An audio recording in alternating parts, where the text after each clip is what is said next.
What's going on, everybody? I know it's a bit of a super live early that, or live. I normally do my late night lives, but we actually have a special guest from the UK, so they are completely ahead of time of us. It's 8 a.m. here, or sorry, 10 a.m. here, and I believe it's 6 p.m. over there, right? Yeah, 6 p.m. Yeah. Yeah, so we are. So we're doing an early morning live. I'm slightly awake. Let's see. So let's get our quick shout outs to our sponsors real fast, guys. Make sure to check out Fries Critters over there on Instagram and Facebook. Huge supporters of the channel. He may or may not pop in the comments. He is from Australia, so they do they're also on a completely different time zone.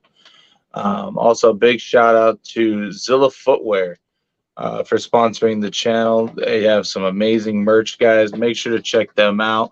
Some awesome custom shoes. If you guys also want custom shoes done, like it with your logo and some stuff like that, make sure to message them and let them know that I sent you over there, and they will take care of you.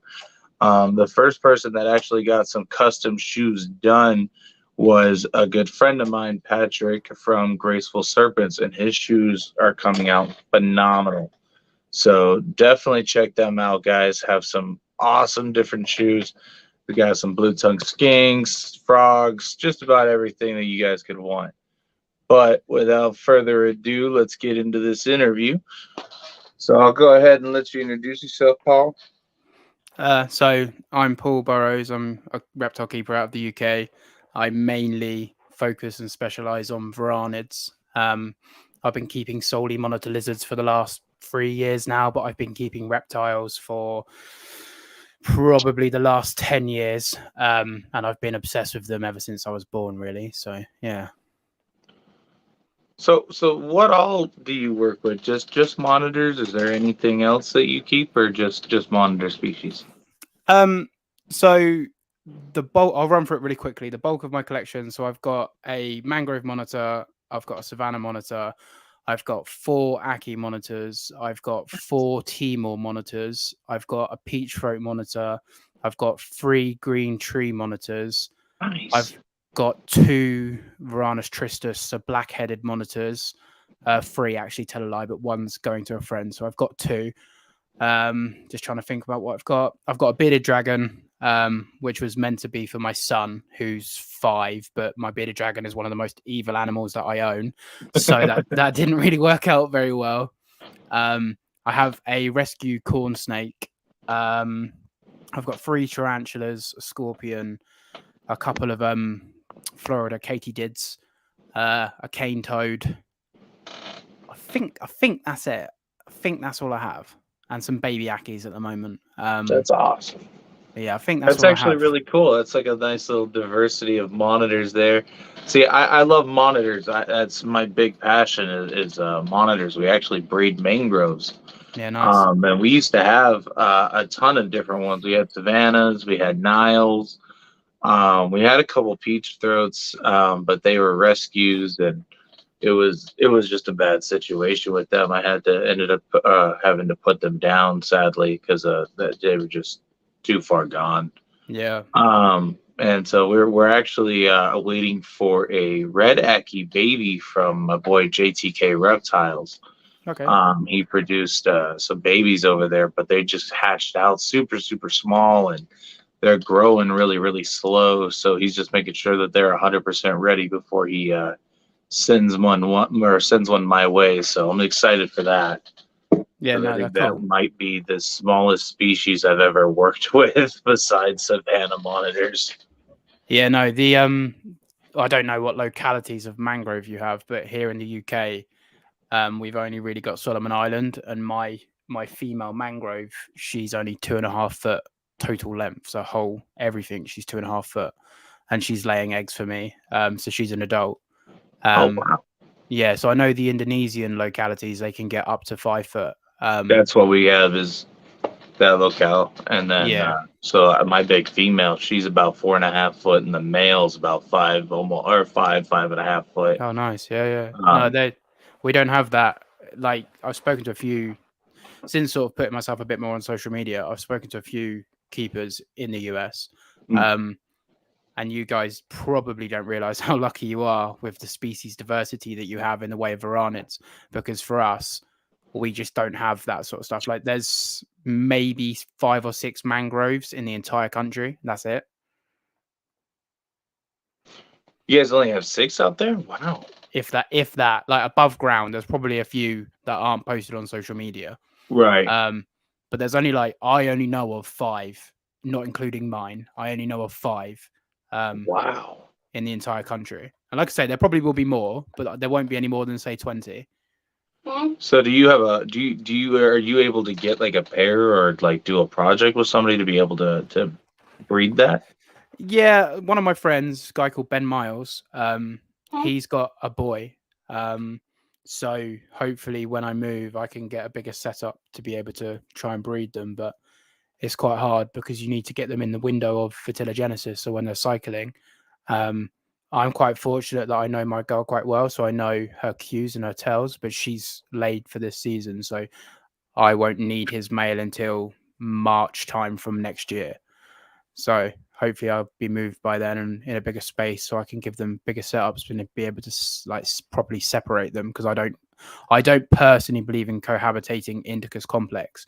No, yeah, especially that species. I can tell you firsthand, with the Indos is that the female is going to beat up the male a lot, and you need a really laid back male. Yeah. Because if the male just decides that he's tired of taking the abuse, well, you have you have literally 30 seconds to a minute to stop the male from killing the female. Yes. So now I do see people raising them in groups now, as from babies all the way up. I'm seeing that as a trial thing, because majority of what's in the US is actually all import. Yeah. I think I am only one of maybe 8 to 10 people that I know of that has actually successfully been able to produce captive bred mangrove monitors. For the majority of that. And I mean it's nerve wracking when you pair them up, because they're, like I said, you only have that quick bit of chance before, if the male decides to snap at that female, it's done and over with within seconds, and it's nuts. Yeah, thankfully Ben's male is pretty chill. It's relatively tame and it seems to have a placid demeanor, whereas my female is straight from hell. So she will, yeah, she's only little, but what she lacks in size, she makes up for in attitude. So I hear that a lot actually with mangroves. I guess I must be really lucky with my male because he's really friendly. The female, on the other hand, she's friendly with everybody but me.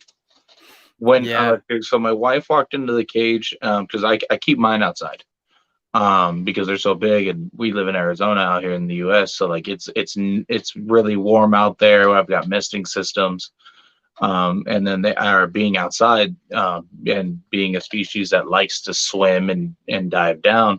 I actually have really big water troughs that they're able to swim around and catch fish, and oh, that's cool. Yeah, it's really cool watching them interact with it. And it took them like 2 weeks to want to actually play with that in the water with it. Like they were more afraid of the bin itself, for a while. And then once I started throwing food in there and they're actually watching it, they're like, yep, I want that. Yeah, no, that's cool. That's cool that you can do that. We have about maybe a week, a year where monitors could live outside, but otherwise that's about it. Because of temperature, right? Yeah, we're quite cold. We get the odd heat. This year we had a massive heat wave. I don't know what it is in Fahrenheit, but we were hitting like 35 degrees Celsius, which I think is like no, I don't even, it's probably like 100 Fahrenheit, if that. I want to say about 100. I think that's like 90 to 100. Yeah, so I don't think if it's 100, it's just over. But that's like as hot as we get. We might get the odd 37 day, like once or twice a year, but that's it. Right. That's nuts. Yeah, so it's quite, and then we have probably 4 months of rain, and then we have like 2 months of bitter cold. and then we have like 2 months of okay weather, and then we have 2 months of warm weather, and then that's our climate. So that's it. You guys actually have reptiles that like adapt to all that? Well, we only have 6 native species. So we have 3 native lizards and 3 native snakes. We've got 3 or 4 invasive European species that used to be native back in the day. But yeah, so we've got, I think we've got 6 native amphibians as well. So we've only got 12 reptiles and amphibians that are native. Wow, Yeah. that's nuts. Yeah, not a lot. That is actually really cool, though. I had no idea about that. Yeah, we've only got one species of venomous snake. So we've got a viper in the adder, the common adder. Cool. And then we've got 2 colubrids. We've got the common grass snake. Well, there's 2 subspecies. So there's Natrix natrix and Natrix helvecta. So the grass snake and then the barred grass snake, if I'm getting that correctly. And then we've got the really rare smooth snake, which is the only native herpetofauna I've never found. Oh wow. Yeah, so the smooth snake's the only one I've never found, but I found all other native species, which is quite cool. It is cool. Yeah, in Arizona, we've got rattlesnakes and a lot of venomous snakes that are native to our state. I think we have the most species of venomous in one state. Cool. Over here in Arizona, I think we have the most because I think we have 16 species of just rattlesnake alone. And then we have the Gila monster and the Sonoran coral snake. And I think that's it. I think that's the only other 2 venomous outside of the rattlesnakes. And I actually own 3 species, but I have my limit for majority of them. So like I have baby Crotalus atrox, which is the Western Diamondback. I've got their mom, and tons of others. We've got the Sidewinder, the Green Mojave, stuff like that. Oh, cool. Do you need like licensing and stuff to have that there or not? So the crazy part is Arizona's laws when it comes to venomous is actually really lenient in a sense. So we're not allowed to have anything that's not native. Okay. So we can have any venomous that is native that you can find outside. And that's actually how you're able to get them. Now, the only way to actually keep them, and instead of needing a permit or like work hours or anything, we actually have to have our hunting license to be able to keep venomous. It's weird. Okay. But your bag limit is basically the amount you're allowed to keep. So you're allowed to have in your possession at one time 4 of every species. Okay. So like you can only have 4 atrox, 4 sidewinders, things like that per holder. So you can have 4 of every single species as long as it's not a protected species like the Gila monster or the twin-spotted rattlesnake, stuff like that. Okay. But for the most part, you can have just about anything out here as long as you can find it outside. Yeah. Well, we don't have that. We have what's called the Dangerous Wild Animals license. So you need a DWA to have anything that's front fang venomous, Right. and even some stuff that's rear fang venomous. And like a lot of species of scorpion on all the family Birthidae or whatever it is, they're all DWA. But then you're allowed centipedes, which is strange. But yeah, so it's like crocodilians, any venomous reptile that's, like I say, front fanged. So your lapids and your vipers, they're all, you need a license and you need to go to your local council, which is like your state body in America. And then you have to sort of pay for the license, get vet checks yearly to make sure your facility's like up to date and the animals can't get out. And yeah, it's just a lot of aggro. So a lot of people don't bother in the UK. Do you have to deal with that with keeping monitors? No, there's no regulations on any varanid species other than CITES, but there's no permitting in regards to keeping them. So we can keep like Salvadori, the crocodile monitors. We can't have Komodos. We can't have Parentes. But otherwise, I believe we can have, as long as we can get it here, which a lot of stuff we can't. For example, Varana spinulosis, so the spiny necked Solomon Island roughneck monitor. Roughneck, yeah. Yeah, so they're one of my favorite, if not my favorite species, but we can't get them over here just purely because of CITES and how much of a because you obviously have to have captive bred animals to be able to import them, Right. and you just can't get them from the US just because there's so much aggro, and you can't get them from Indonesia because Indonesia won't import to us. And I believe they might be Appendix 1, and that's why they're so hard to get, but we can't get those. But black roughnecks, we get them imported all the time. So it's, yeah. That's interesting. I was only wondering because I know you were talking about like how they needed venom or venomous like the wild or you know the wild animal permit and everything like that, Yeah. or the dangerous animal permit.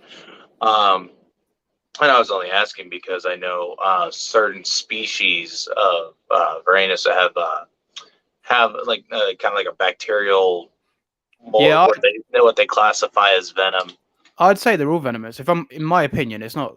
But I was tagged by my green tree monitor the other day, and when I say tagged, I mean he literally just nicked my finger with his tooth, not clamped, not just nicked. I managed to like pull away just in time. I had 2 lacerations where 2 teeth got me, and that was it. And I'm talking seconds. Within 30 seconds of being bitten, my hand was throbbing, and then within a minute to 2 minutes of being bitten, I lost all feeling in my hand for over an hour. I had full dexterity. I could use it, do what I wanted with it. I just couldn't feel it. It was like pins and needles, completely numb. Within 2 hours, I had pain in my shoulder. It had tracked up my arm and it was in my shoulder. Like I say, it wasn't agony and it wasn't like, oh my, but it was definitely like a numb pins and needles throbbing. Yeah. I have been bit, and I think the worst bite I've ever had from a lizard was actually my mangrove monitor female. And she actually came up from behind me when I was maintaining her pool. And because she had eaten all the fish and she went to the bathroom and shed in there. So I kind of just drained it out, cleaned it out, and was adding more water to it. But she had come up behind me and she latched on to my ankle. Oh, nice. And it sucked. And like that, the initial bite wasn't bad. I mean, of course, it is if somebody just like slit your leg, but it wasn't too bad. On the pain scale of like 1 to 10, it was like a 6, 7, if that. Yeah. And like so, it wasn't too bad, but like it was the after effect. I felt sick. Like I was just like. I felt nauseous. It was weird, and I mean I've been bit by quite a few venomous things like the Crotalus atrox. I've been bit by the Western Diamondback at least 5-6 times now. Yeah. To the point to where I have natural antibodies for that venom, so it's not as a bad experience if I get bit. Yeah. No, I don't recommend that to people. Most of the times I've ever been bit was an accident, like on a hiking trail or something. Yeah.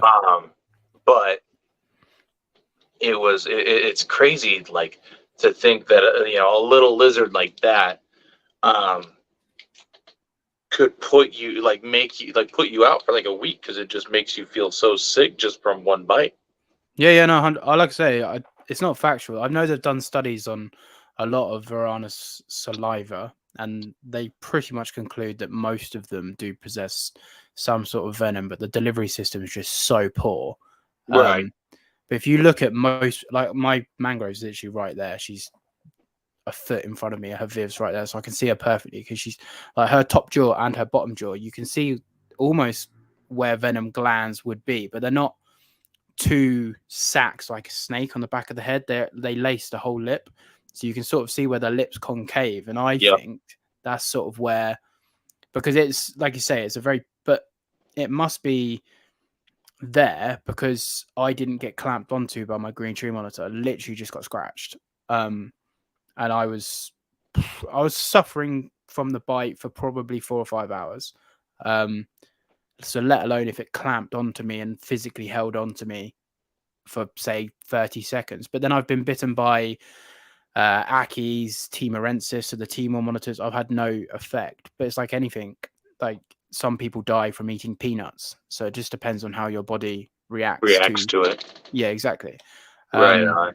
That's a but good. It's a weird way to think about it too. Well, that's what I say to people is because like, well, I'm that weird guy that keeps lizards, and everyone's like, "Oh, aren't you scared?" Oh, blah blah, and all what you get. And I go, well, and when you say like they're venomous, people are like, "Oh, you're crazy." And I say, well, some people get stung by bees and they die. Some people eat peanuts and they die. Some people eat, like my girlfriend, she's allergic to carrots. You know, just something. Everyone has their own. So just because you don't have an understanding of something doesn't mean it's dangerous. You just need to know your limits. And it's like I treat all of my animals with massive respect. Like they could kill me, even though they can't.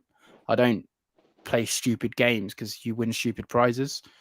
As much as I'm not worried about the venom of a varanid, but it's like anything. If you don't put yourself in a situation where you get a risk, then you're not going to get bitten. So, right. Just checking on the comments real quick, and I'm seeing this one. I've got a story of a Dorianus. Once we read this out, I've got a good story about Dorianus. So, or it says my dream monitor would probably be Varanus Dorianus with the orange. God, they're so amazing and massive and feisty. So I used to have a Dorianus. We don't get like the pastels and the orange spots and blah blah blah blah. But I used to have a Dorianus, and I'm not making this up. This is straight from Jurassic Park. It was around 4.5 foot long male, and its claws were probably just shy of an inch. And it used to put its claw in the gap of the glass and slide the glass open. I would hear it walk in. This is before I realized I needed locks. I just had wedges. And I would walk in, and it would look me dead in the eye, slowly take its claw back off, sulk back off into the corner, into the shadows, and then I would disappear, and it would go back and keep doing it and keep doing it. And it's like it knew exactly how to get out, and it knew that I was there, and it was like, right, he's here, I'll stop. And then I disappeared, and eventually it would prise itself open, and it would just have no fear of me. It would come out, and it would just be like, and what are you going to do? And I was like, nothing, I'll leave you alone, free roam my house, it's fine. But yeah, I've kept a few lizards, but that was probably the most respect I've had for a lizard in my care, because it was so placid until you got close to it, and before you know it just turned around. Like when I got it, I had a burn on its lip, so I had to get it out every day to treat the burn. And yeah, that was not fun. That thing, we did it with we had cotton wool on almost like a straw, so it wouldn't hurt it, rather than restrain it. So I was sort of restraining it and trying to do it, and it would just last and snap everything. So in the end, I had to restrain it. I didn't want to, but I had to. Right. But the teeth are no joke on those guys, because obviously I had to peel its lip to treat it. So I full close in it. Yeah, they're wicked, but they're definitely not a beginner lizard, because they're great. They're crazy. They're the smartest lizard I've ever owned. 100%. I've got and I've kept Pilbaras, I've kept Kimberley rock monitors. I've had a whole array of Varanids, and I've been around more. But the blue tail was the smartest lizard I've ever owned, without a shadow of a doubt. Yeah, my Indicus did that. So my big male, so like I said, they're outside in big enclosures. Well, the enclosure was actually made to be a chicken hutch, but it's a 10 by 10 comes up into I think it's like an 8-point or 8-foot. And so I walk in there, and the way that you can get in through the door is it has 2 pins, and you either pull one up to come out or in towards the cage to make the door go in, or you lift the other one and it comes out. So it just depends on how you're doing it. Sorry about the rattling. That's cool. Tearing down my Western Diamondback being made. But no, so I just left it like that. I never thought they would really be that intelligent enough to be able to lift and push at the same time. And I had come out one day, and I see my Indicus male just chilling, just out of the cage, chilling on some sheet metal. Okay. And I'm looking at him, and he's looking at me, and I've got a pile of eggs, because I was going to go and give it to the Tegus and everybody else. And he sees the eggs, looks at me, and then just charges me for him. So like I just ran to his cage to get him to follow me in there. Yeah. No, I don't And blame you.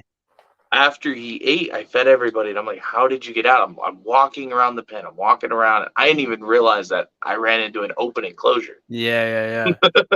Yeah, no, And it's mad. I watched him just walk over there and then just keep flicking his finger. And once he finally got it up, he just like leaned into it enough as he like off the gate, and then the door just pops open. He falls on the ground, and I'm like, "Dude, I'm right here." Yeah, no, they are so people.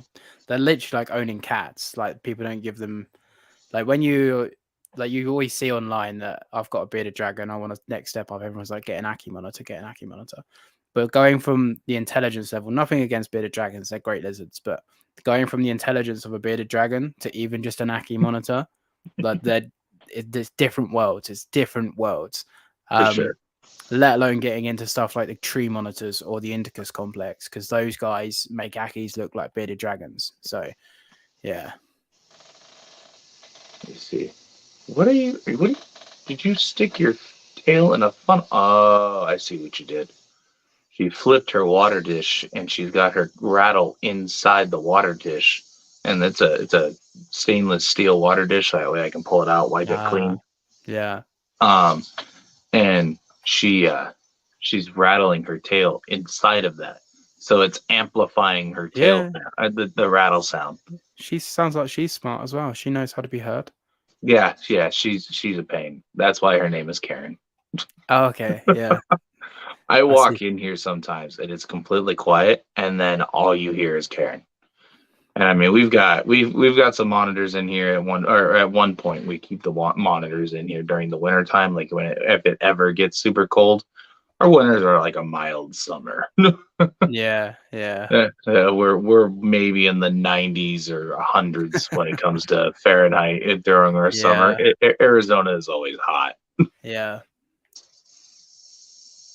Is it just my movement? Are you picking up my movement?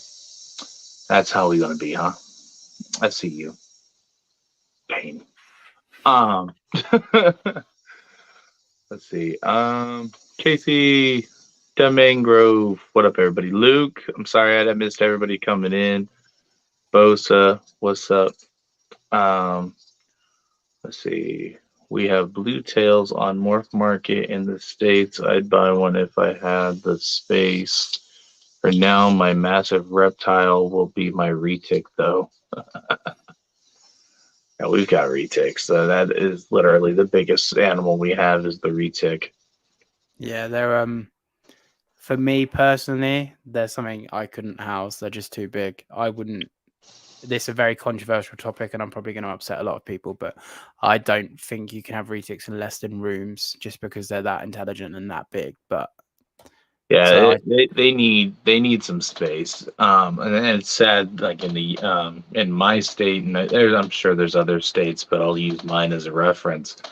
The common thing I see is people trying to shove, something that's 16 plus foot in a 6 foot cage. Like the cages behind me right now are 6 foot by 2 foot by 2 foot. Yeah. And within them actually is albino Burmese green het labyrinth.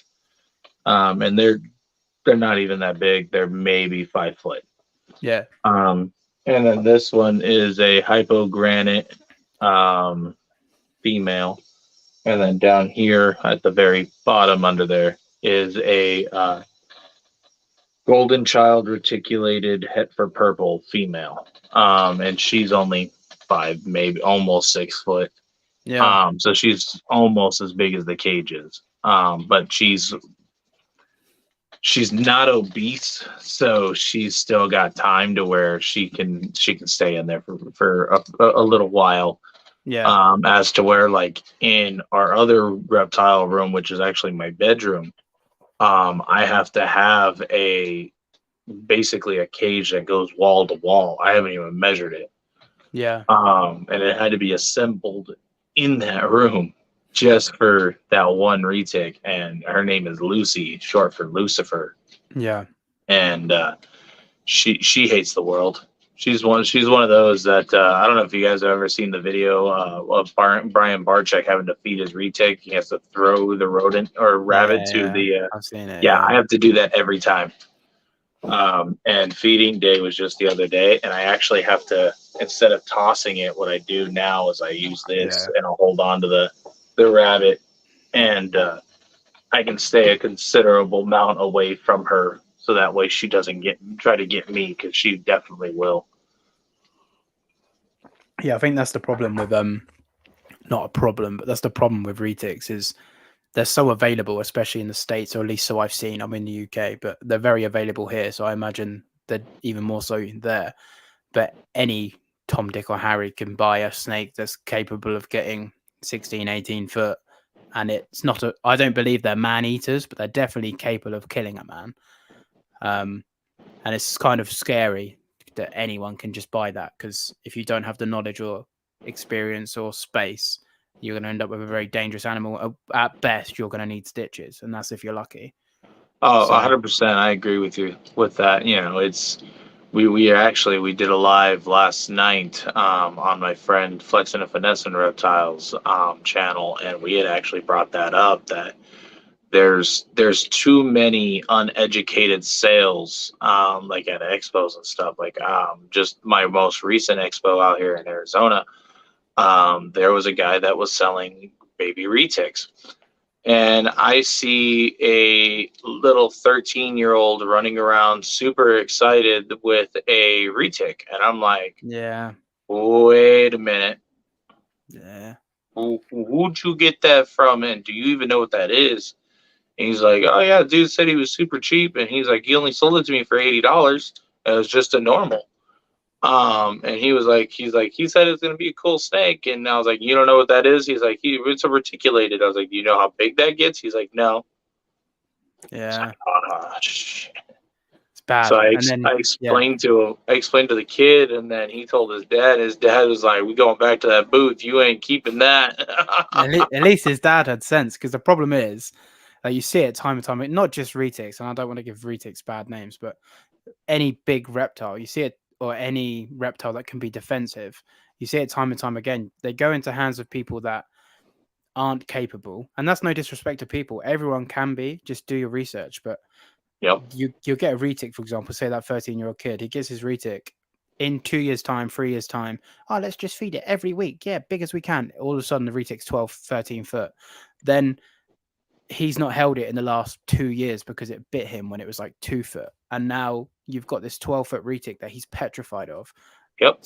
And he's never going to handle it. So it's either just going to be released, it's going to die of some sort of fatty disease and or starvation because you just leave it to die, or you're going to get really hurt, and then you're going to get rid of the animal anyway. And the reality is it probably won't go to somewhere which is capable of, there is not enough space in captivity for all of these retics, all these mainland retics. There's just not. No, for sure. But I sit on a very high horse with that. I have my opinion, and it's quite strong. But that's why I'm a lizard guy, though. Like, don't get me wrong, I'll give as much space as I can to my monitor lizards, and I'm massive on space and natural enrichment. But for me, snakes, like, I find it hard. Like back in the day when I used to keep snakes, so 7-8 years ago, I had a Burmese. She was an albino Burmese, and she was 3 years old, and she was 15 foot, 14 foot. And I had her in an 8x4x4.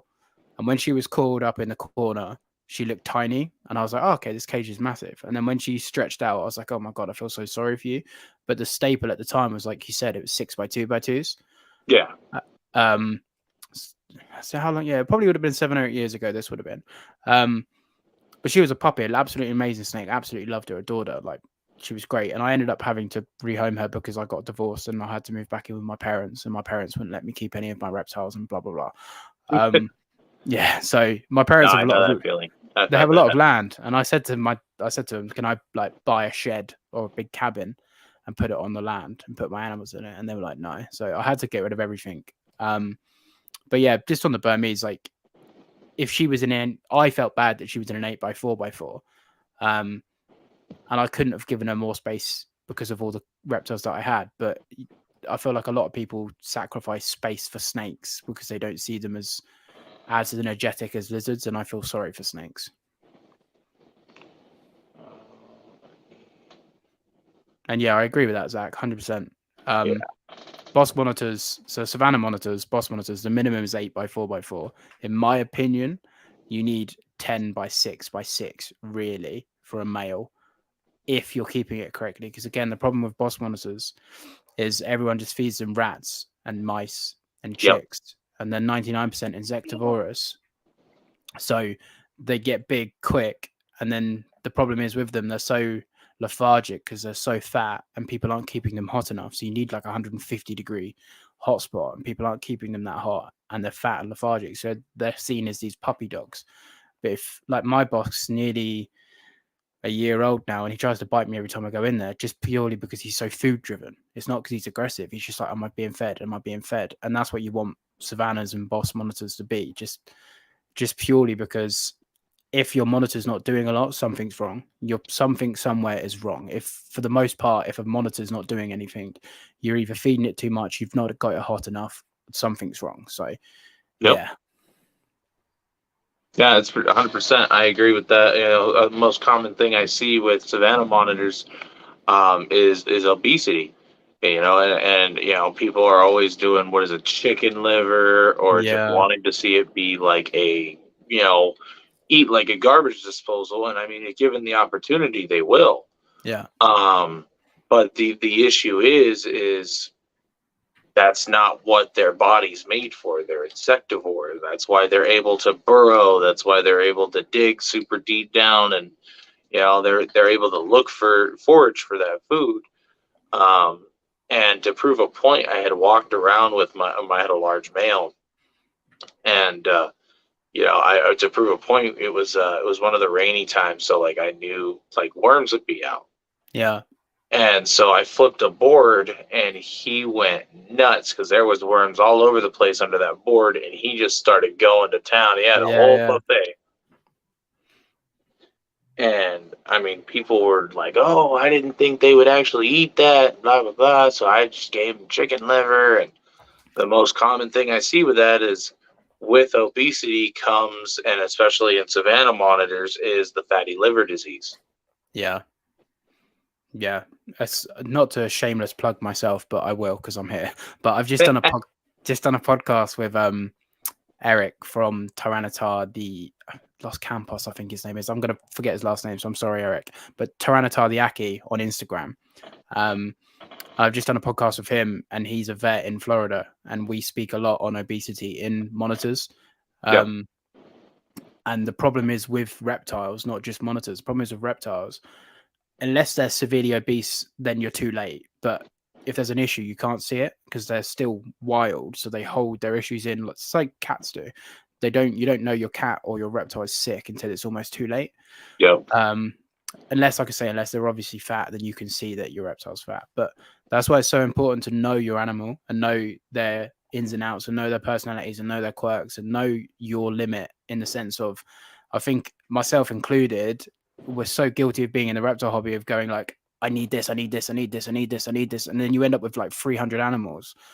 And then all of a sudden 2 or 3 of them start getting sick and you don't notice because you've got 300 animals. So it's very important to know your own capabilities, because your animals won't benefit from you having 150 pets where you can only take care of 50 pets. Sure. That's actually a big thing that I've noticed, is people bite off way too much more than they can chew, and then at the end of the day, the animals that they have suffer for it. You know, and it's insane. And I mean, I don't want to say it's because of this person or this person or this person, but they see other people doing that. You know, having like Brian Barczyk, he runs a zoo. Yeah. He has everything else. A lot of people think, hey, he's got all these animals. If he can do it, I can do it. Not realizing the amount of work that each animal requires. You know, it's not just, hey, I'm going to drop a rat in on this cage, and I'll check on him at some point. Yeah. You know, it's a day-to-day constant grind, you know, and I can speak from experience because I have over 300 animals. I have a lot of Pac-Mans and Yeah. different various frog species, as well as or snakes, lizards, the venomous, all of that. So I have to, from sun up to sundown. I actually didn't go to bed last night till about 4, almost 5 a.m. my time, Yeah.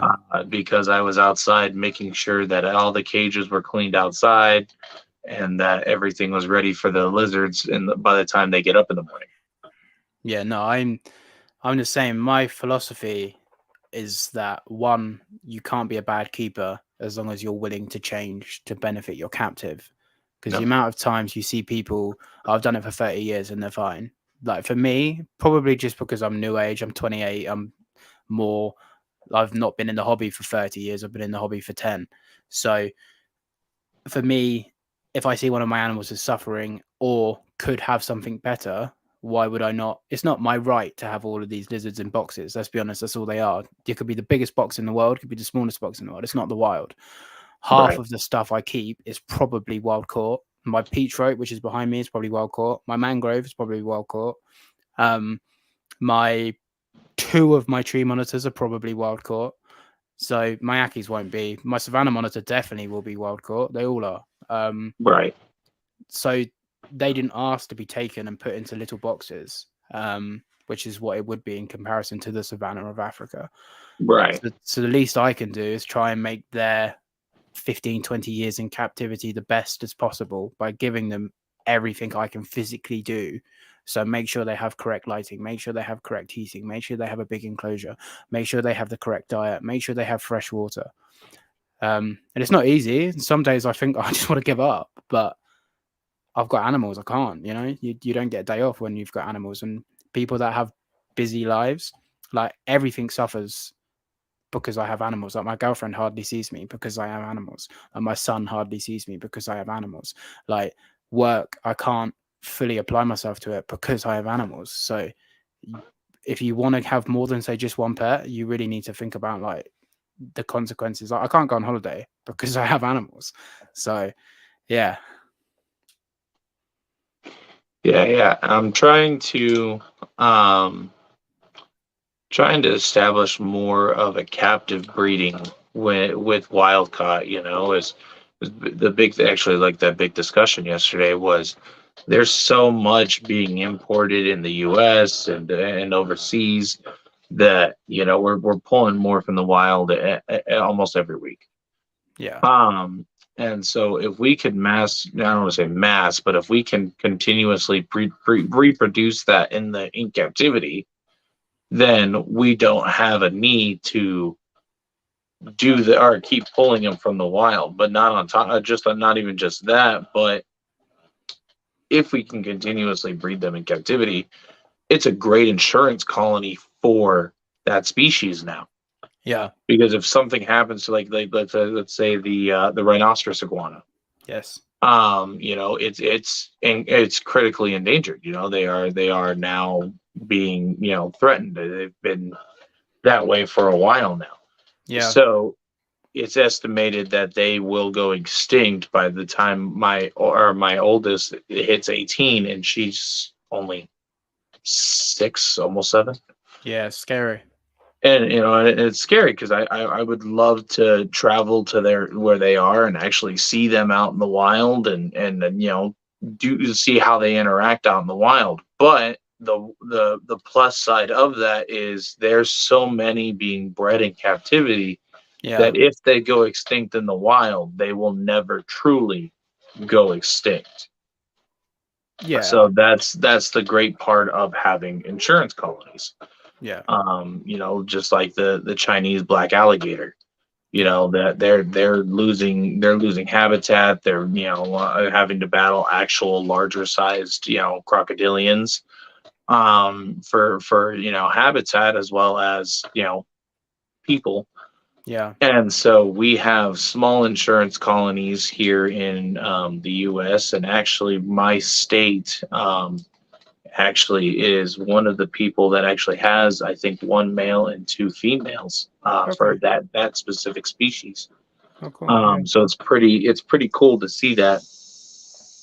I barely moved. Why are you buzzing? I can't scratch my nose. Freaking Karen. Going on vacation isn't easy with any species. Let's be real. The fact of the matter, random power outages or thermostats. No, that's a good point. You make a valid point on that aspect.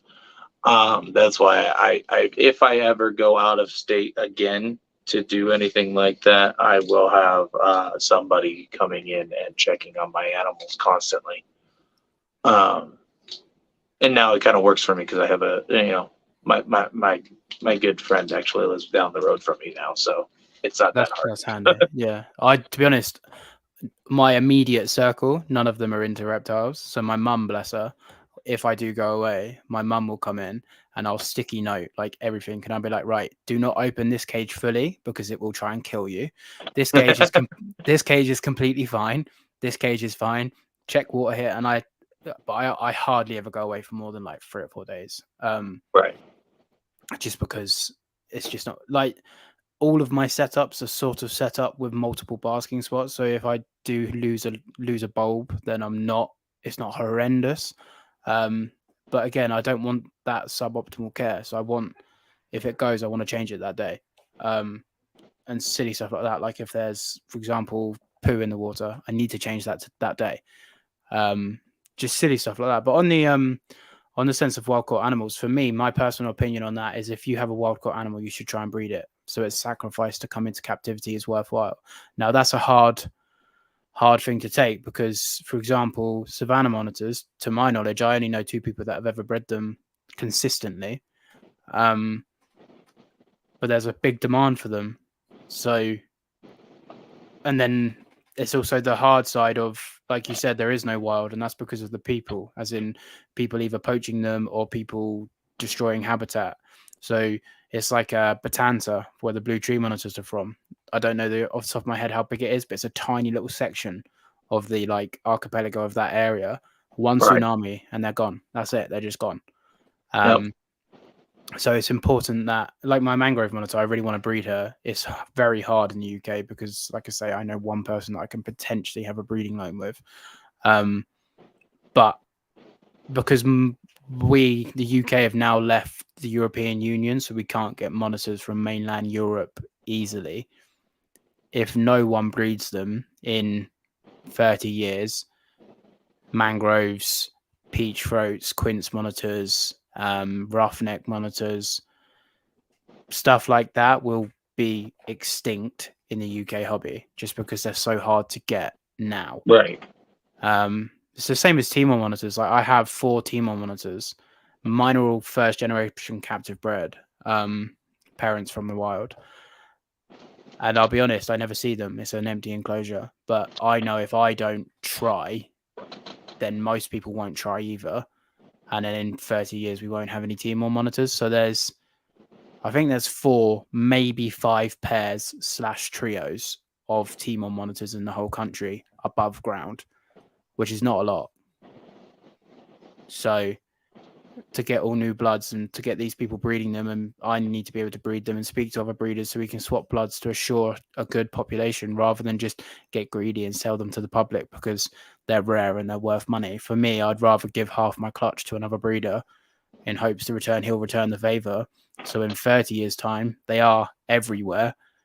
And then we don't have to worry about the money sense because the species is safe. Like everything I do it for the animals. I don't do it for money. Like I'm stopping breeding Ackies because currently in the UK, the market's flooded. I'm going to keep my Ackies. I won't sell them, but I'm not going to breed them anymore just because it's not ethical, you know? Like, there's already so many. Exactly. It's pointless. And I'm not doing it for money. I do it because I love the animals. So if I get eggs, I'll just feed them straight off. I've got hundreds of lizards. Well, I haven't. I've got like 25 lizards that was me with Nile monitors. There's so many Nile monitors imported that I didn't want to breed them just because it's a Nile monitor. Yeah. I did to even if it was captive bred wild caught, it didn't matter. They are not the best monitor for the average person to keep. Oh, no. And, even though it's a captive bred or mild or a captive bred Nile monitor, nobody's going to want to pay the captive bred price when you can get one at the store for 20-40 bucks. Yeah. And it's sad that they even go for that low, because by the time they're 3 foot and the average Joe isn't messing with it every day and actually putting in the work, Yeah. now it's going to become somebody else's problem, whether it's running loose, or or because they released it, or they dropped it off on somebody like myself, or another like sanctuary or anything like that. At the end of the day, it becomes somebody else's problem. Yeah. And it's sad, and that's one species that I think should be less. It should be more hard to find than it is. I could throw a rock and I'll find somebody selling one. Yeah, no, I agree. And Eric actually has a question for you. Oh wait, hold on, that's not it. That might be something else. Yep, there it is. Let's touch on the subject of invasive animals. How do you feel about the big headlines invasive animals make because they can survive other places? Well, in the UK, in the UK hobby, obviously we see Florida, and you've got TUs, and you've got Burmese pythons, and now you've got rock pythons, and now you've got Nile monitors, and blah blah blah blah blah. What I don't like about the US is, so let me stretch this out and try to elaborate it. So, for example, cane toads in Australia were introduced because they wanted them to eat cane beetles, but the beetles were at the top of the crop and the cane beetles couldn't climb. And all of a sudden, these cane beetles swept across the whole of Australia, multiple bred, and they would eat anything. And because things in Australia haven't evolved to deal with the toxins of cane toads, everything's dying. Massive ecological disaster. But because it was man trying to be clever, it's almost swept under the carpet. I'm sure it's not in Australia, but in the sense of the reptile hobby. But all of a sudden, Florida Everglades are everywhere because they blame breeders and the reptile hobby. So as a person on the fence, obviously, because I don't have a horse in the race other than obviously my animals, but I'm not in America. So as in a sense, I can't comment on that. But for me, invasive species are going to happen. Like, we have an invasive species population, of scorpions in a random wall in Kent that came over from Spain hundreds of years ago on ships. No one cares because man wasn't doing it on purpose, and no one bats an eyelid. And then we have the odd it's a species called an Aesculapian snake, and there's 2 or 3 populations of them, and we used to have them. So it's not quite the same. But no one really cares because they just sort of are here.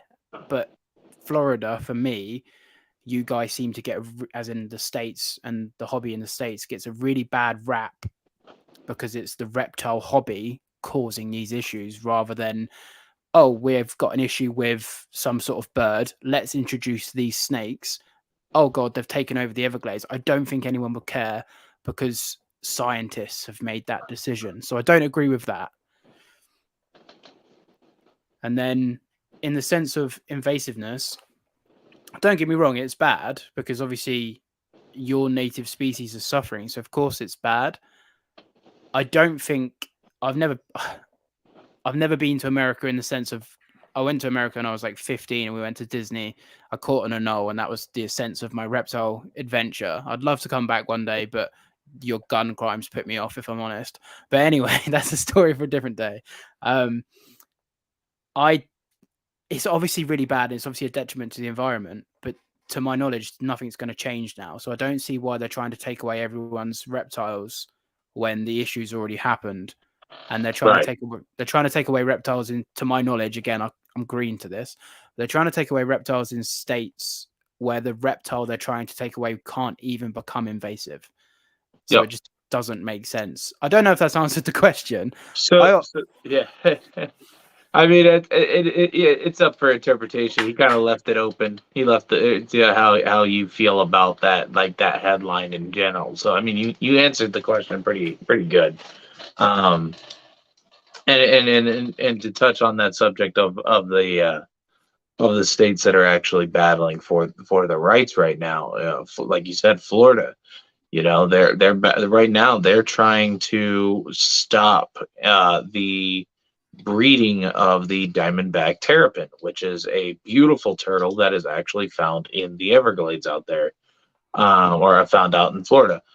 And what's crazy is there's they're all over the place. You know, Arizona has them, California has them. I've even seen people from Japan and China post pictures of having them. So they Yeah. have definitely been smuggled out of Florida and been sent all over the world. So to supply the pet trade, a lot of people from Florida keep the diamondback terrapin and they're breeding them to supply the pet trade.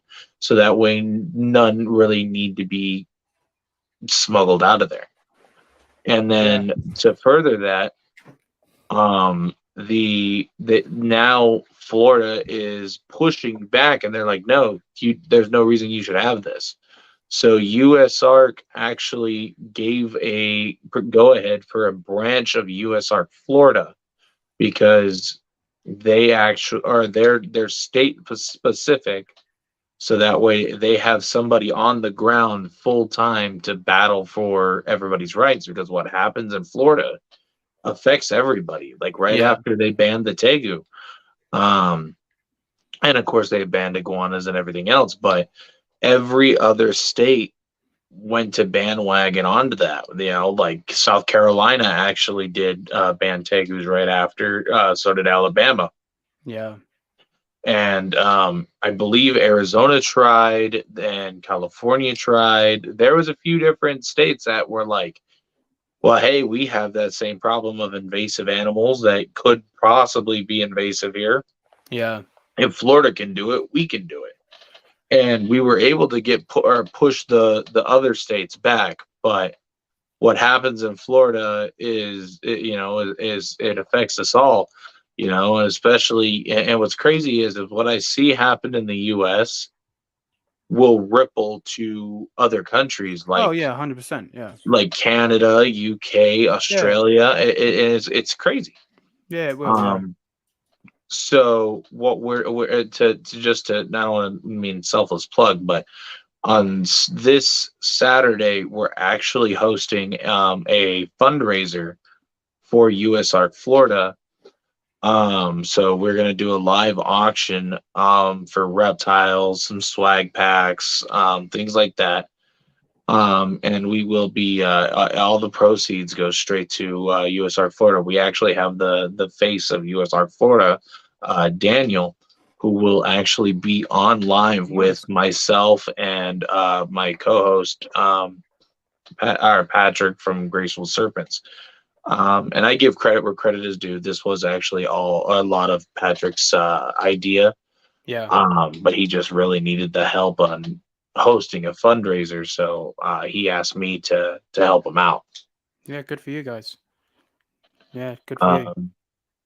It is unfortunate, but they are like feral cats in I was that about to sense. say this. I was about Yeah. to say, I think I speak for every reptile keeper when I say, why is no one banning cats? Oh, 100%. We've Yeah. all said that too. And it was crazy is somebody went to the meeting in Florida and said that. They were like, well, if you're going after reptiles, Yeah. what you know, we have a feral cat problem. Are we going to ban cats too? Like, can we ban cats? And they were like, the best we can do is go after the reptiles for now, one problem at a time. Yeah. And my argument to that was, what is an iguana doing? Like eating Karen's tulips? Like, Yeah. Exactly. what damage are they really doing to the Everglades out there? Like they eat lettuce, they eat greens. Yeah. What is the worst that they're doing out there? Well, exactly. If you want to talk about a ecological disaster, I think the domestication of cats has probably been one of the biggest. I don't know if it is the biggest, but I'm just going to say it. Probably the biggest ecological disaster that man has ever made, because it's worldwide. Everyone owns cats worldwide. So as much as the UK, let's just say 90% of reptiles in the UK hobby couldn't become invasive here, cats can. And places like more sort of Eastern Europe where it's a lot colder. Reptiles Mhm. can't become invasive there. Cats can. So, Yep. and let's just say my monitor does get out. The reality of it surviving a long period of time is very slim, and it might pick off the odd mouse, it might pick off the odd bug, but we don't have big bugs here, so even then. But cats, they just go out and kill for fun. They don't even kill because they need to. No. It's just in them. So it's a hard one because for me, if I was sort of intelligent enough to make laws and rules, I think as long as you can deem proof that the species that you're keeping can't get out, it is safe, it can't become invasive, it can't do this, it can't do that. Because if they're going to try and ban things, at least let me try and prove why you shouldn't ban it or why I should keep it. And if that does mean, because like I say, it's a hard line to toe, and I'm going to get myself hate and love for this, but I don't really care. But it's not our right to own reptiles. It's not our right to own animals. It's just not. We if you're religious, you might believe it is, but it's not our right to own animals. So, like I said earlier, the least we can do is make sure the animals have the best life possible. And I'm sure most of us as reptile keepers do that. But if someone tries to take away our right to own animals, which it's not our right, at least let us try and prove why we have the right to. So at least let us. So even if you just want to put in a license, you can keep whatever you want, but you have to apply for the license. Yeah, it's rubbish. Right. Everyone's going to hate it, but surely that's better than not being allowed to have it at all.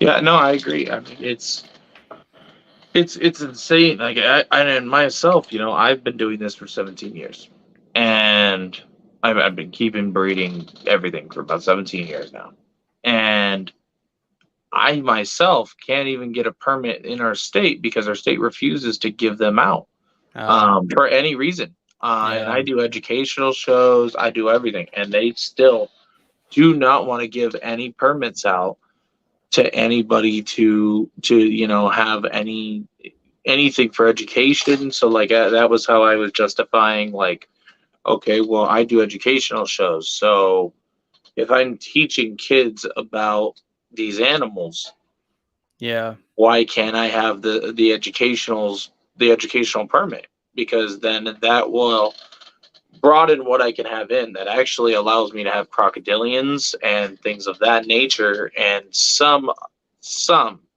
of the prohibited venomous.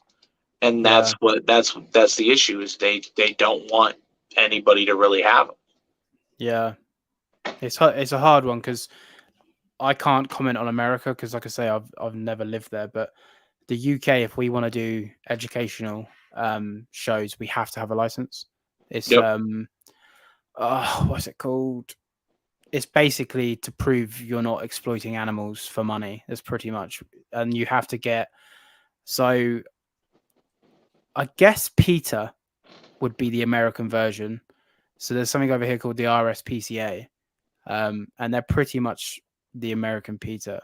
And the RSPCA have to come and check. I think it's the RSPCA. I've never applied for it, so I could be wrong. If someone's got one in the UK, please correct me. But the RSPCA / a vet / the governed body needs to come and check all your animals are in a X minimum size enclosure. They have X lighting. They have X this, which isn't necessarily a bad thing. But they make a lot of people jump through a lot of hoops that are trying to do a lot of good. But the RSPCA, for the most part, know absolutely F all about reptiles, like at all. Like they couldn't tell you a corn snake from a boa. They couldn't tell you a bosque monitor from a bearded dragon. They know it's a lizard, There are some people in there that are okay, but for the most part, the people that sit at the top of the tree, they don't care about reptiles. They just don't care at all. So they make it so much harder for reptile people to be able to have, like, for example, if you've got a dog and you take it to the park, all the people in like, oh my god, let me pet your dog. But if you have a lizard and you take it to the park, if someone touches that lizard and anything happens, you can go to prison. If you don't have insurance, you can go to prison. But if your dog bites, it's mad. Like, I didn't know this until I looked into getting like an animal educational license, and you need insurance to have, obviously, to do the parties, because if someone does get bit or scratched or whatever, you need insurance to cover your backside. But yeah, if you take your lizard outside, if someone comes into my house, they've taken ownership, and if you get bitten, that's on you. But if I take my lizards out of my property, and a random bystander or public touches them, then I can be prosecuted because I've broken the law as such. So it's a backward system. But I think the problem is because reptiles are so unknown, people are always going to be dubious because it's unknown, and people are just ignorant to it. They don't realize that these animals are sentient cognitive beings. They just see them as like these, especially snakes. People just see them as these demons because they've been depicted that from the dawn of time. But I think, like everything else in society, I think the whole opinion and ideologies on reptiles just needs to change.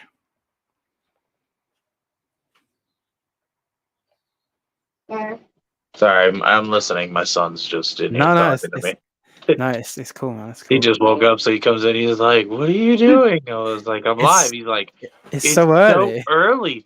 I was like, "I know." Yeah, it's late for me. I literally finished work. I've been in for like 20 minutes, and I jumped on this. I haven't like had food or showered or anything yet. So, but yeah, so I don't know in the sense of America for the whole sense of like invasive species, but. And I don't know how true it is because I've seen some articles and interviews apparently that it wasn't just that hurricane that tore through and put all the Burmese into the Everglades. Apparently they've been there for like ever and a day, which probably would have been due to reptile keepers. So I can see why they get up in arms about it.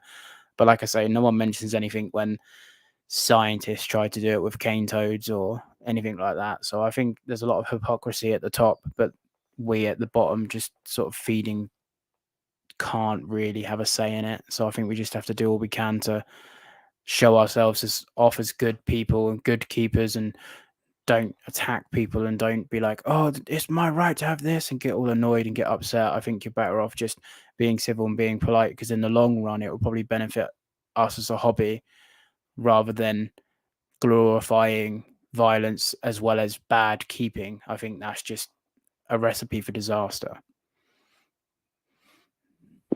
No, for sure. And I mean, and that was a big thing too that we had to battle within, the US community of reptile keeping, was we had the Lacey Act.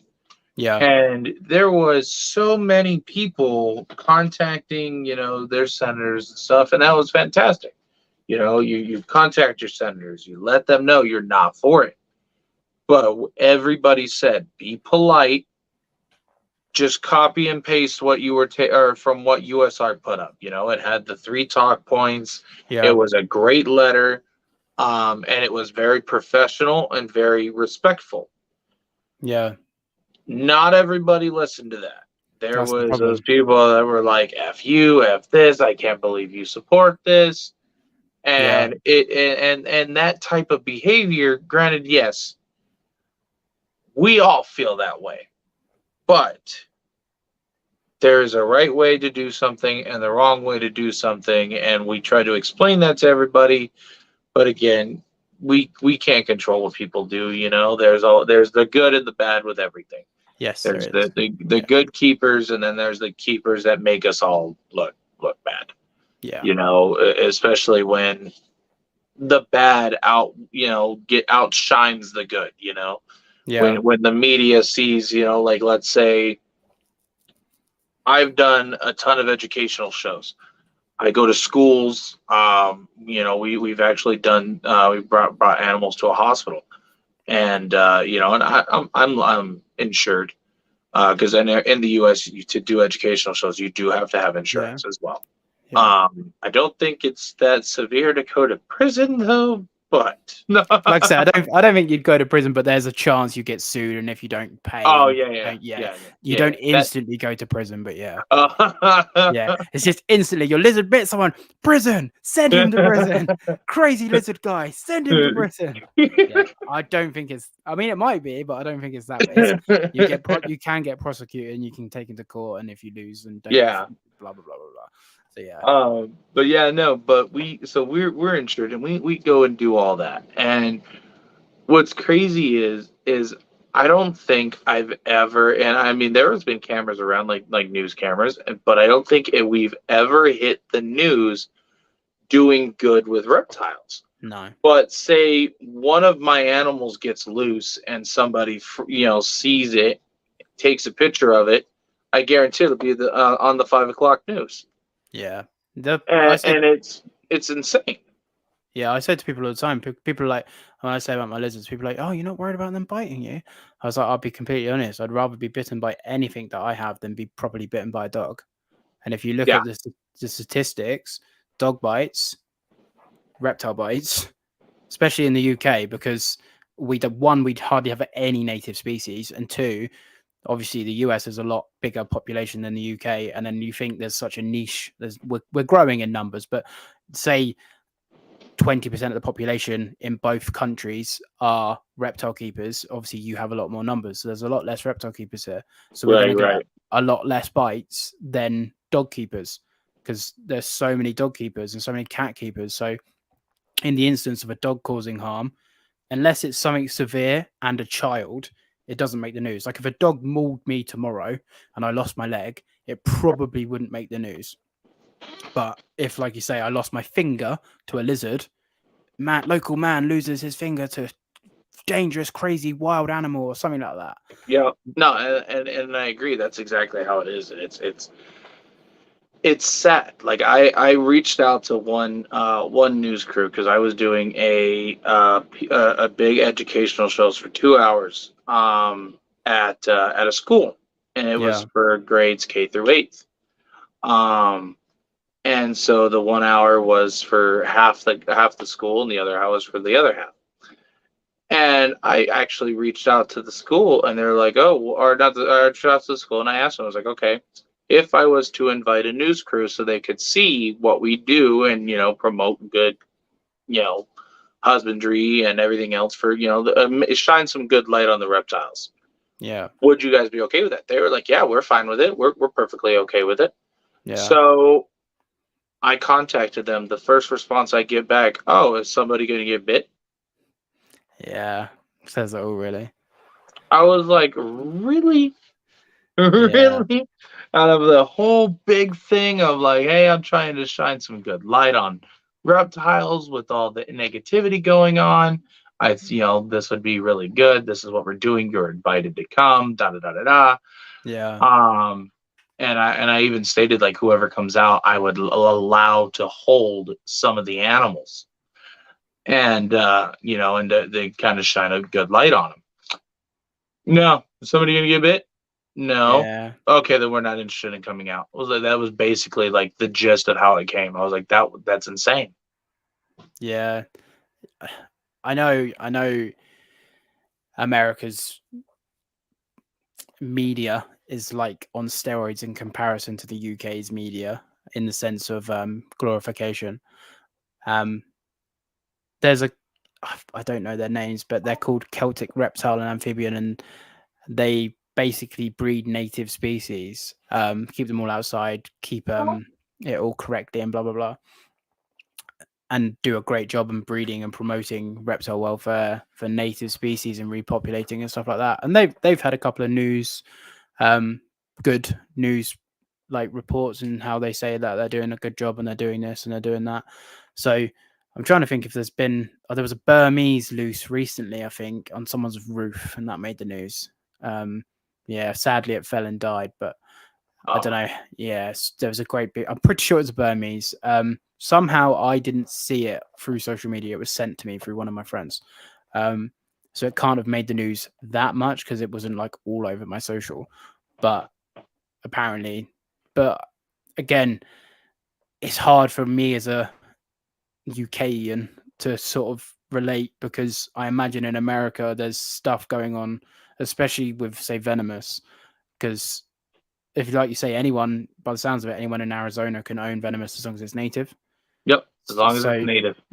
So I imagine there's quite a few people that don't know what they're doing that own venomous, and I imagine you get quite a few bites that are all the keeper's fault. But if you don't have experience and you're more likely to make a mistake with a venomous snake, that's going to make bad publicity for the hobby. It's the same as retics and it's the same as Niles, but obviously with venomous snakes, there's a lot more of a chance for death or severe injury.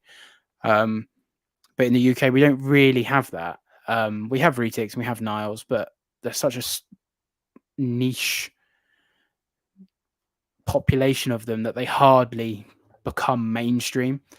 They do, but no, I imagine nowhere near as much as say in America. Because I know there was that, I don't know who he is, but there was that one guy in America that he like let a cobra get loose or something like that. And he didn't have, Oh, I know what you're talking about. It's that kid. Yeah, again, he I had don't. he was like a 16, 17-year-old kid or something like that, and he somehow had a spitting cobra, I think it was, get loose.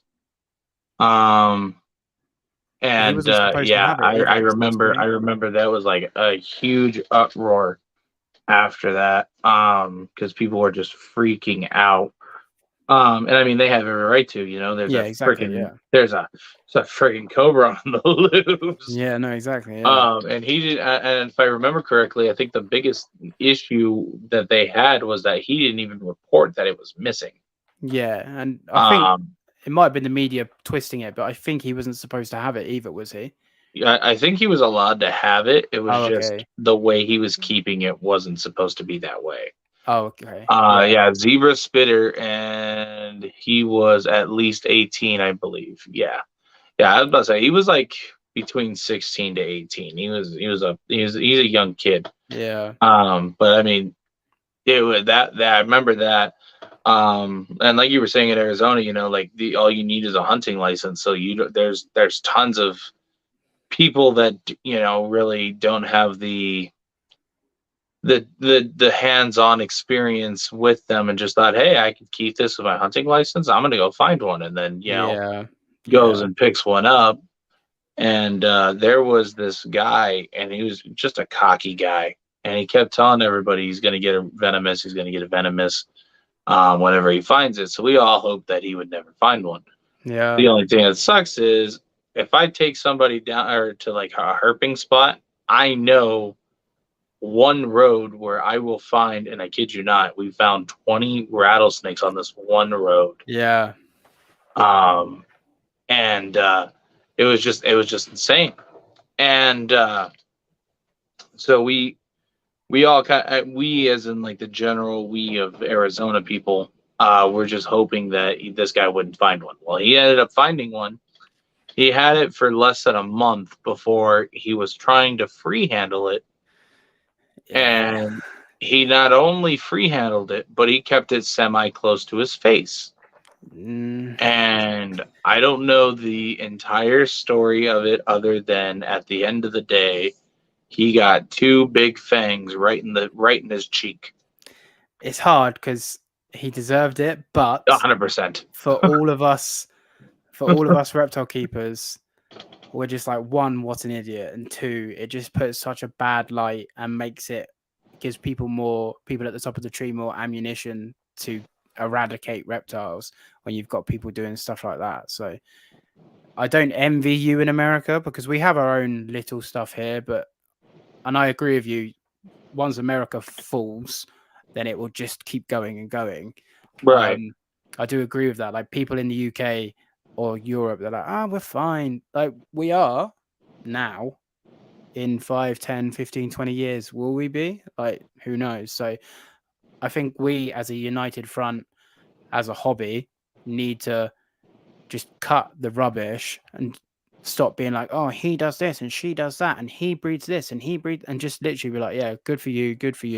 Okay, I don't like you. I'm not going to talk about you. I'm not going to give you any publicity. I'm not going to give any energy towards you. You just, for me, like, stay in my lane, work with the animals I've got, breed the animals I've got, help people that reach out to me and stuff like that, in the sense of like trying to promote positivity in the hobby.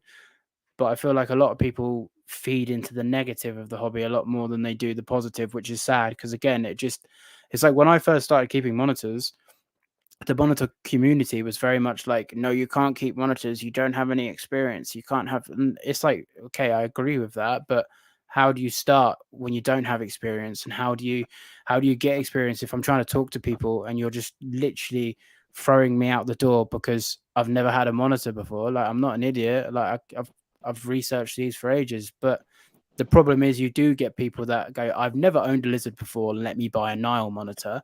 So I can see sort of where people are coming from in that sense. So it's always a double-edged sword, like you say. There's good and bad in everything. But for me, I think we need to lose hate, like eradicate it completely from the world, let alone the hobby, but just eradicate hate. Focus on positive. Like, for example, if someone breeds a rare species, don't be like, oh, he's blah, blah. Just be like, congratulations. Do you know what? Shout out on social media. You've done great. Or not even rare species. Like one of my friends is breeding Ackies. Like, he's always wanted to breed Ackies. Like, great. Good for you. I'm so happy for you. I don't care if you breed more than me. I don't care if you breed less than me. I don't care if your babies are nicer than mine. I don't care if they're worse. I don't care. I'm just so happy that you're breeding Ackies because that's what you want to do. You know, Yeah. and I think, I don't see why people can't just get on that bandwagon. But Oh no, I agree. I mean, it's weird for me because I want to see everybody succeed. I don't see anybody as competition or anything like that. And to the point where I had the opportunity to mentor, and sorry, hold on 1 second, my son. Let's go. I'm going to be really unprofessional if that's okay, and just run for a wee, and I'll be right back. Sorry, everybody.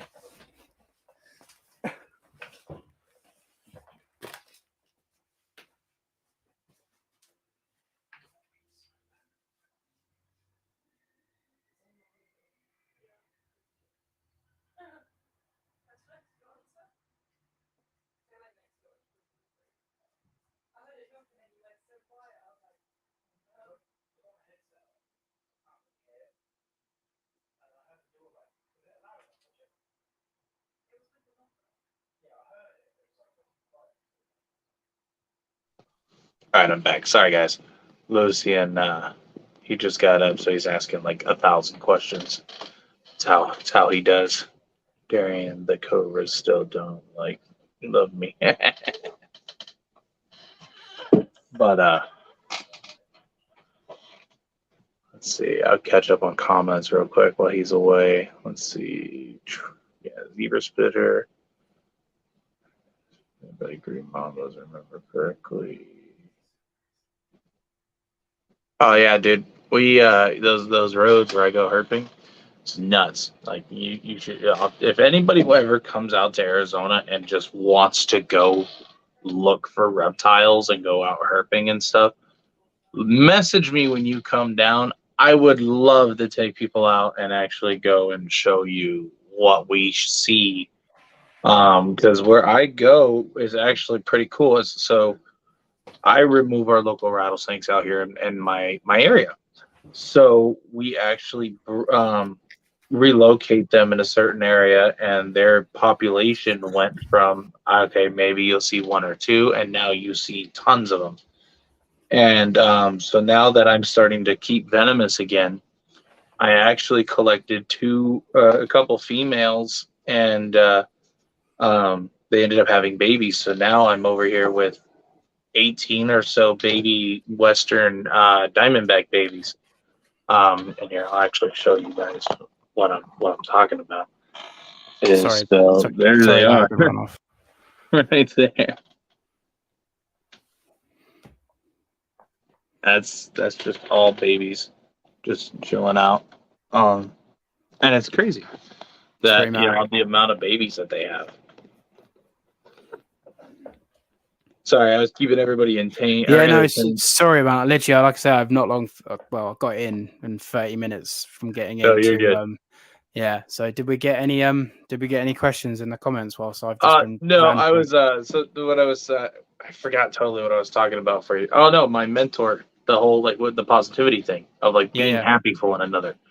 Yeah. I had a breeder reach out to me, and this was a couple years back.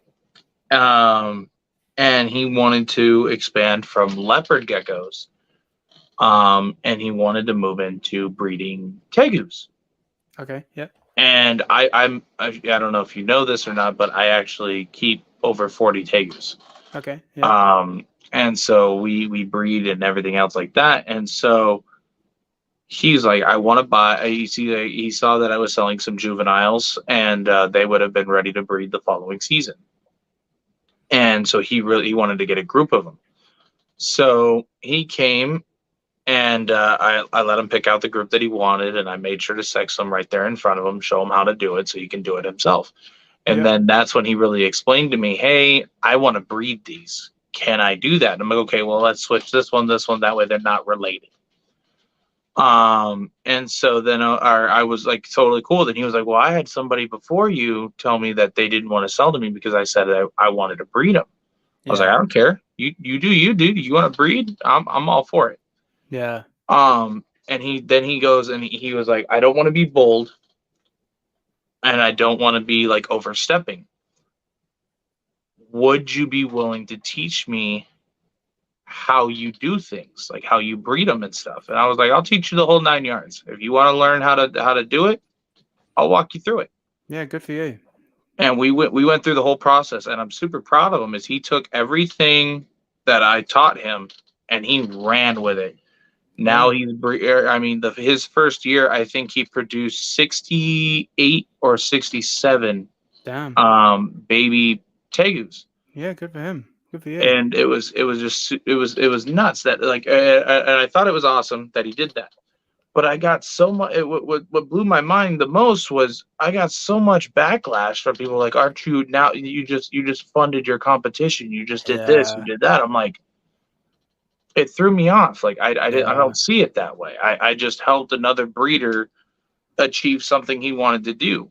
I helped, not only just supplying good animals, but I pass my knowledge on, and that's all I ever want to do. That's why I love doing these videos. They're, people can look back on them and, maybe learn something. And that's kind of why I do what I do, is all for knowledge and, education and conservation is two of the big things that I really try to push for. Yeah, no, I'm on the same page with that, because for me, I do everything for the animals. So if, for example, green tree monitors are quite rare here in the UK. There's currently only one person breeding them. There's a few people trying, but there's only one person producing them, which is a good friend of mine, Matthew Hill, who I got my baby from. There's another guy called Alan Woods who's had success this year, but I don't think he's had any babies as of recently. And there's, like I said, there's a couple of other people that have them and are trying, but as of this year, the only people producing them are Alan and Matt. So, but then, like with mine, I hope to eventually, hopefully my baby's a girl, I hopefully to eventually produce them. But for me, I'd rather give a baby away to someone who I know could do good with the species, rather than just try and breed them and make as much money as I can, because I love these animals so much that I want them to be a staple. I want them to be everywhere. I want them to become so habituated to people and become captive bred on captive bred on captive bred on captive bred, so that my great grandkids can still have the pleasure that I have owning these animals, rather than me earning a quick buck in my short, minuscule existence on what is the span of time. If I can, like you say, help other people and promote. That's why I sort of started my podcast and put myself out on sort of social medias, because I found so many questions when I started this and no one would tell me the answers. Like I had to dig through so many different keepers to like find the answers. So I was like, you know what? There's got to be other people like me. So I've started my podcast, and I've started actually trying to post on social media and grow a following, just because I want to help people, and I've been able to do that, and it's priceless, like you say. Like for me, that's the whole reason. And then I just want to make sure species do well. So like, good for you for helping that guy, because he's clearly done well with tegus. So tegus are succeeding and thriving because of you and this guy, whereas another breeder didn't want him to breed. So the animals suffer. It's not the breeder makes more money, the animals. So if that kept happening, eventually people wouldn't be able to breed tegus because someone's kept them all and they're all related. So, and then eventually they all die out because they're inbred and the bloodline's terrible. Yep. So yeah, good for you. Sure. It threw me off that way. Like I don't know. I can't personally see how people think that way. Like, oh no, you're gonna breed these? Nope, not. I won't work with you now because of that. Like it threw me off. Like that's Like I thought that's why we do what we do. That's why we, to better the morphs, to better the genetics, to Yeah. expand and keep going. Like it threw me off that way. Like somebody to just do that. It was insane. Yeah, I think And I had a few people reach out to me and tell me that same person with tegus was like that. All they had to mention was that they were either breeding or wanted to breed them. yeah. And he's like, nope, nope, nope. I'm not funding my competition. Like and that's the word that he said was Yeah. competition. Yeah, it's a hard one because eventually he's gonna shoot himself in the foot because his reputation will be this guy's selfish. He just cares about the money.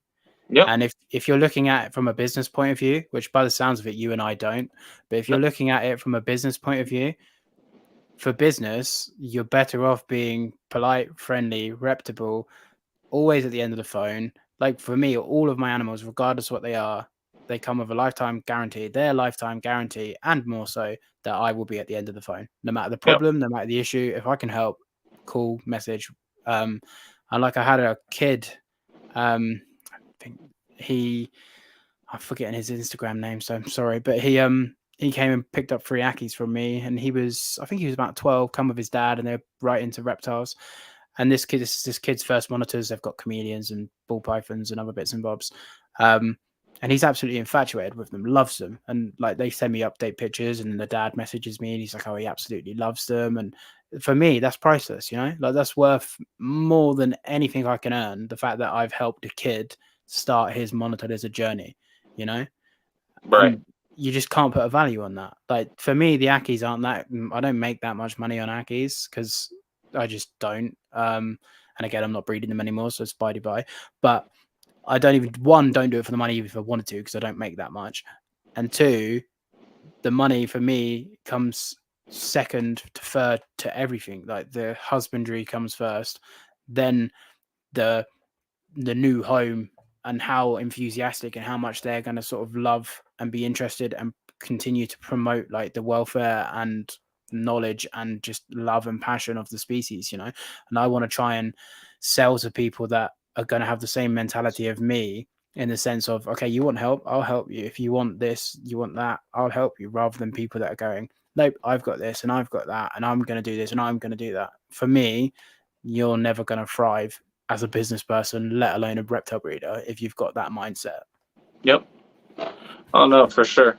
Like I won't. And if I see in the comments right there somebody asking me to give him I don't even want to give the dude a shout out or anything like that. I don't give him any.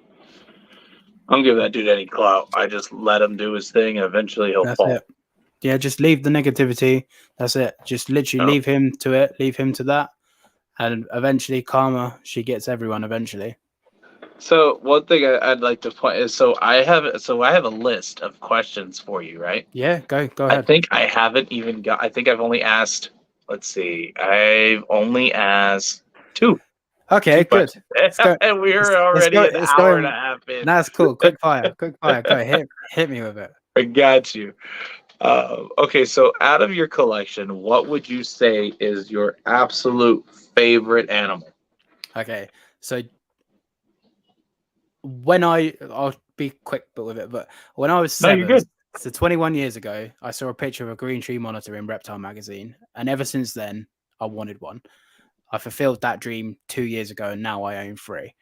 So the obvious answer would be the green tree monitor. But if I could only keep one of my animals, it would be my mangrove monitor, because she's just, I don't know how to explain it, but she's just perfect. Like, I think it's the attitude, but she, for me, is idyllic. She's the best lizard I could have ever asked for. So I've got some lizards that are so nice, and I've got some lizards that are so just funky, crazy. But for me, like, I just come in here, like, this is sort of, she's literally right in front of me. So I just come in here and I just sit sometimes and I just watch her for hours, and it feels like 5 minutes. And it's been hours. Just she's in swimming and she's climbing and she's digging. So if I could only keep one reptile that I have currently, it would be 100% would be my mangrove monitor. Yeah, see, that's That's actually a really unique or way to look at it. I like that. I like that. Yeah. And I think you actually answered one of my other questions too. Is how did you get into this hobby? Like, Well, I didn't.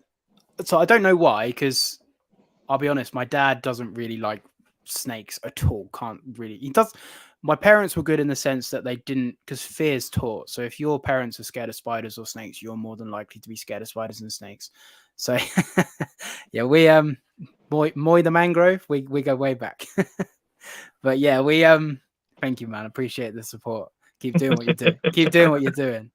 But we anyway, yeah, my parents, they were good in the sense that they never sort of neglected my love for animals, but I couldn't tell you where it came from because my parents don't have it, neither does my brother or my grandparents. Like, none of them are animal lovers. They all respect and appreciate animals, but they don't love them. But for some reason, I was just like, all of my friends at like 5 or 6 were playing football, and I was out looking for bugs and like isopods and spiders, and I don't know why, I just was.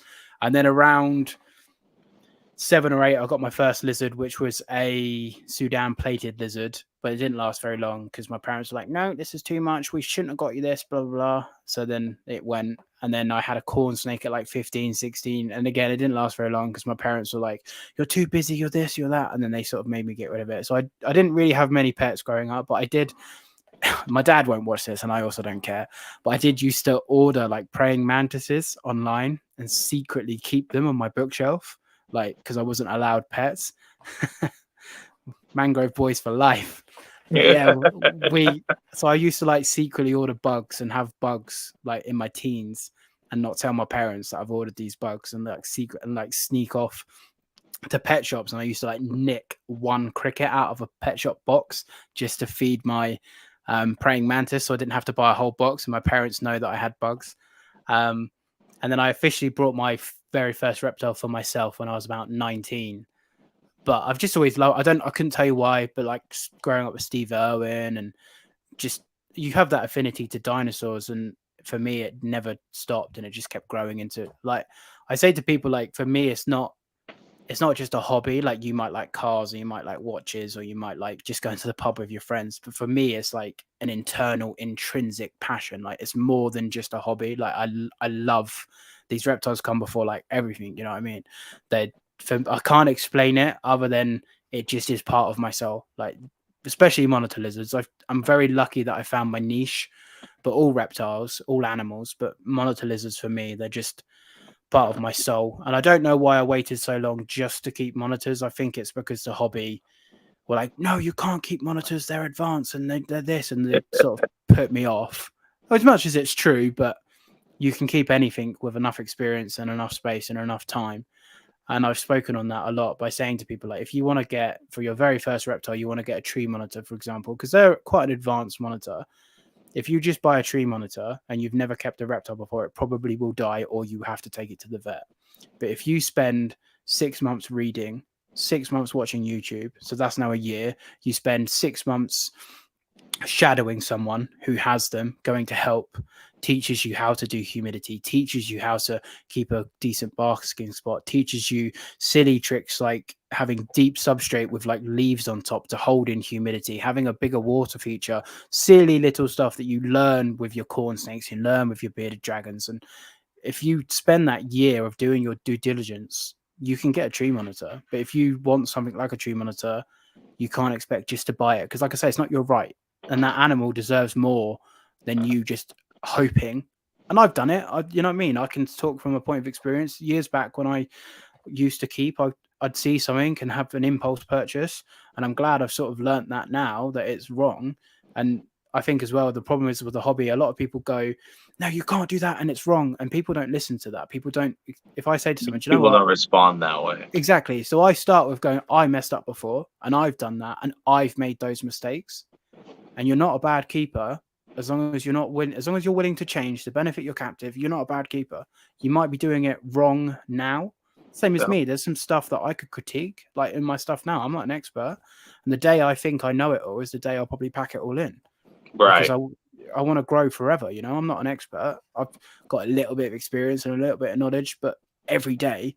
If I'm not doing reptiles, I'm listening to reptiles and I'm learning about reptiles and talking to people like yourself and my podcast and people on Instagram, just conversing on reptiles. Just because you might talk to 50 people and only one thing will come out that you go, right, do you know what, I'm going to implement that into my captive husbandry.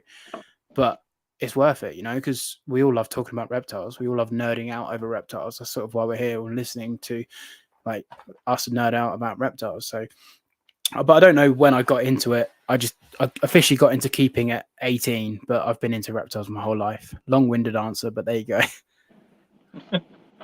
No, I mean I love it, dude. That's why I ask these questions. Is the person that the interviewee is what makes the video. So like you could ramble all day. I'm here to listen, man. I enjoy learning about people, and like I said, if people look back at this and they're like, okay, well, this is how he did things. Yeah.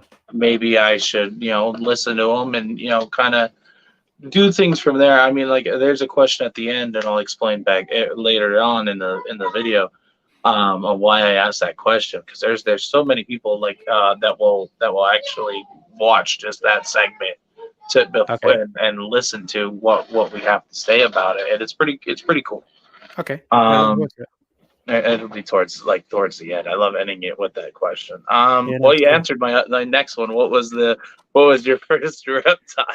Yeah, Sudan plated lizard, or girdled lizard, I think they're called. Which I'd like to get again for nostalgia. They've come back up a bit more recently. So I'd like to get when I move and have a little bit more space, I'd like to get one just as like a memorial to my original very first lizard, Sherman. But yeah, that was my first lizard. Then I had a corn snake at 15, and then I didn't have anything. I had a lot of inverts, kept a lot of bugs, and I'd go and catch bugs from the wild. I had some wild grass snakes when I was like a kid, and I managed to like breed them, but I was only like 8. Looking back on it, I probably just happened to find a gravid female, but in my head, I bred them, and I was like, wow. And then my parents were like, no, you need to go and put them eggs, this and that, and we went and put the eggs in like a big compost heap, and I remember like checking back in like 2 or 3 months, and all the eggs had like broken, and in my head they'd all hatched, and it was like a thing of absolute beauty. But yeah, so Sudan plated lizard. Then I had a corn snake, and then when I moved out, I don't know what my first reptile was. Probably like a Burmese or something like that. Something silly like that. I can't remember. But yeah, I wasn't really allowed many reptiles when I lived at home. So when I moved out, I went crazy and brought loads, sadly.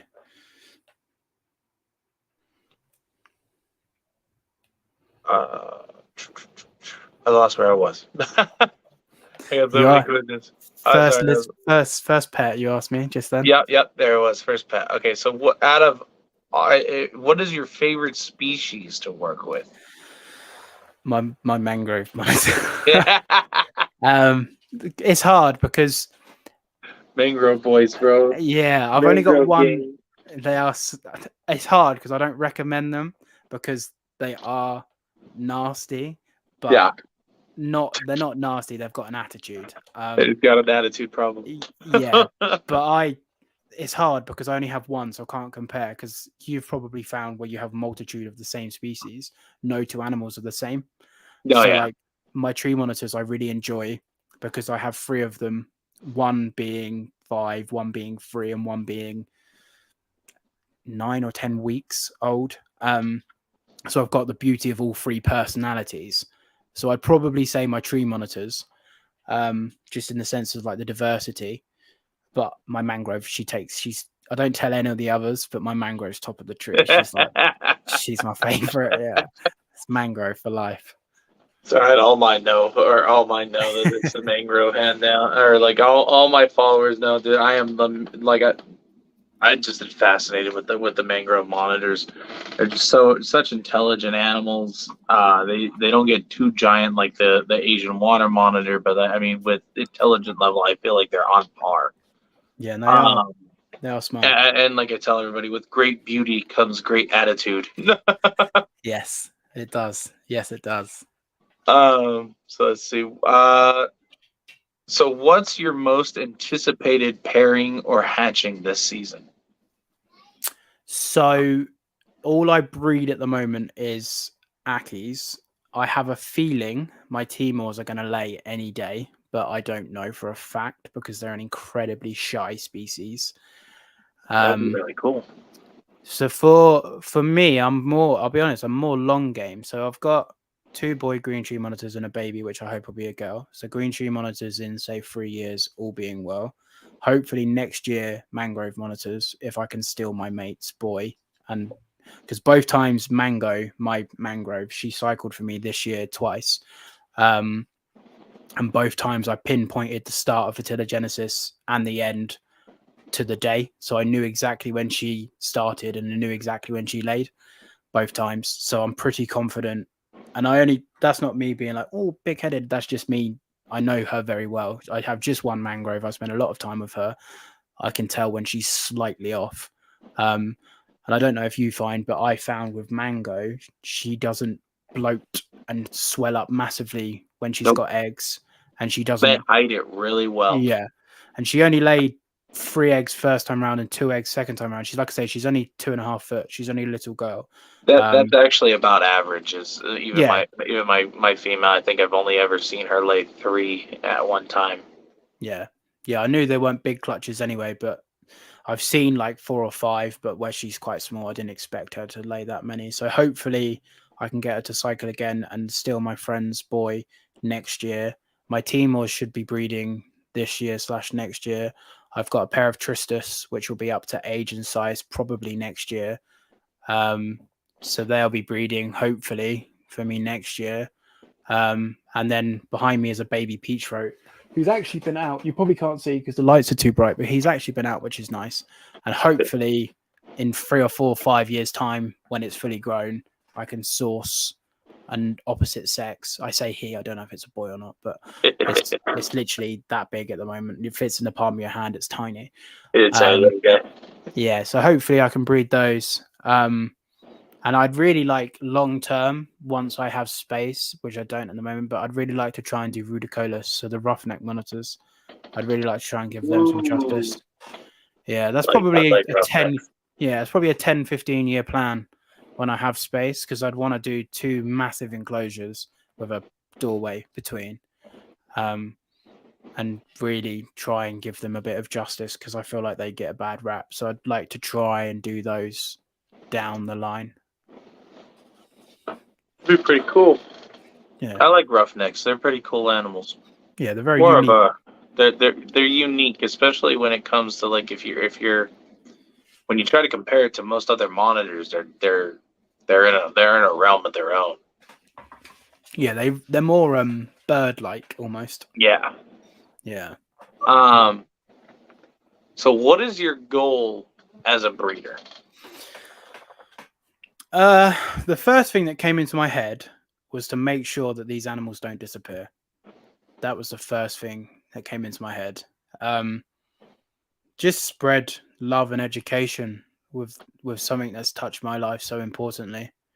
Like I say, with the Timors, they're very much a passion project because I never see them. They're so shy, but I know if I don't, then no one will. But the saying is, if I don't, no one will. So I know they're great monitors, and I know with more captive bred influence, they'll become more habituated and socialized.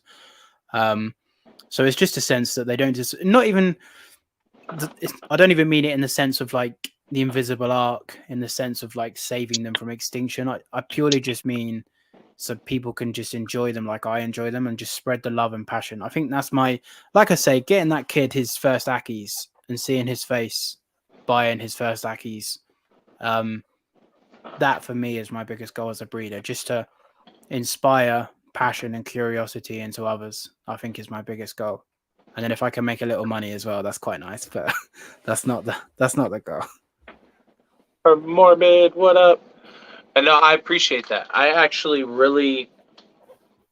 really like that answer because, you know, I've done a lot of this is my first animal, and we keep a lot of like a wide diversity. I keep tarantulas, scorpions, things like that.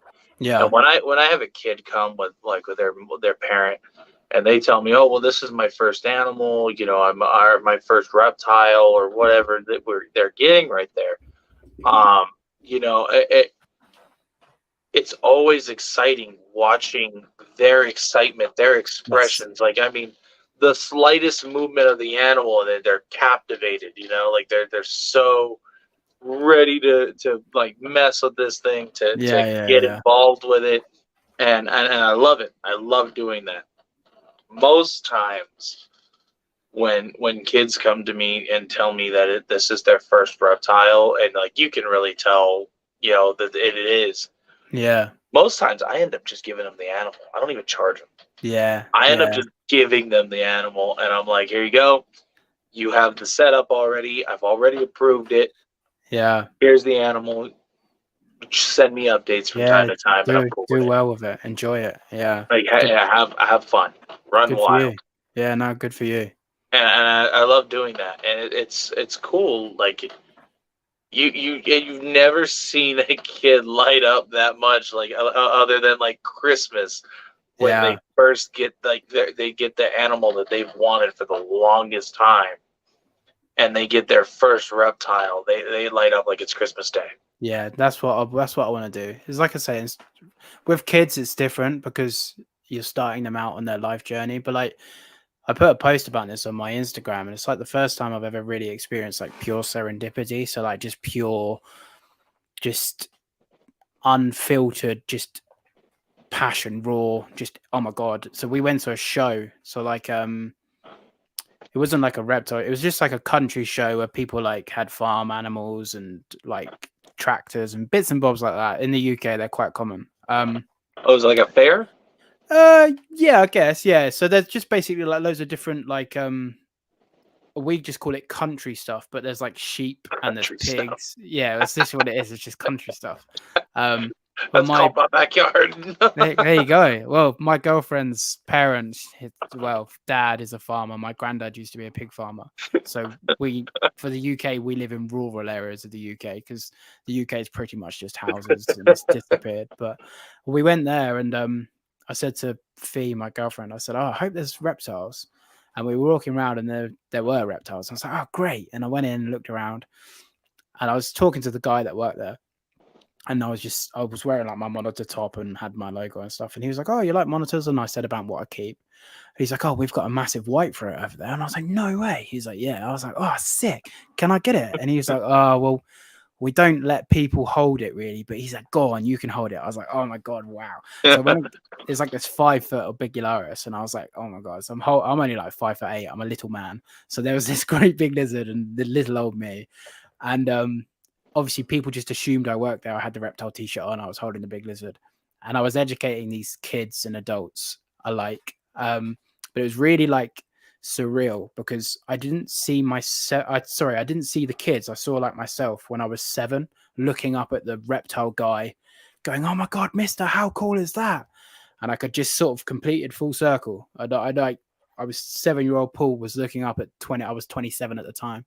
27-year-old Paul going, "Do you know what? You've made it. Like, you are now all that you aspired to be," in the sense of like the journey of being that kid who's passionate about reptiles. And now I'm the man educating kids about how passionate I am for reptiles.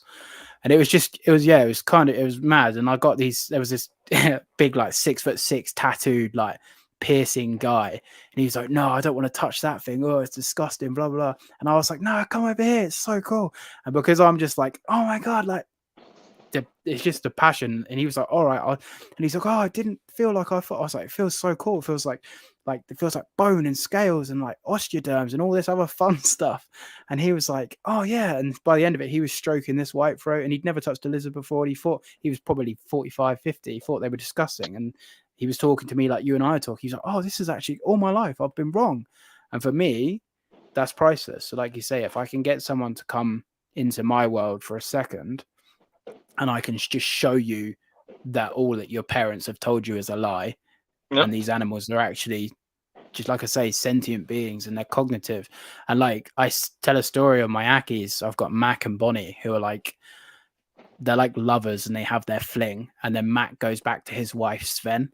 But when Mac and Sven fight, Mac goes and sulks at the top of his enclosure, and he literally is sulking.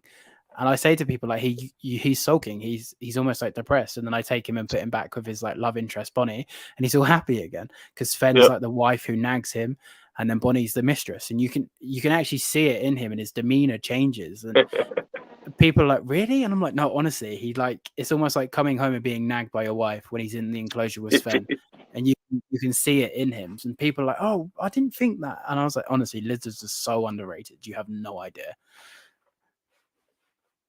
But yeah, I sort of digressed on the question, but I do that a lot.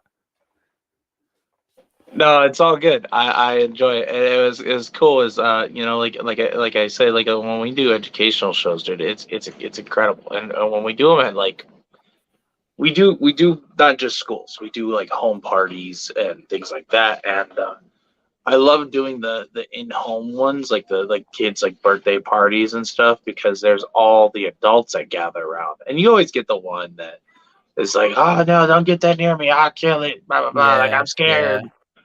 By the end of the night, I start from the smallest things I bring all the way to the biggest. Yeah.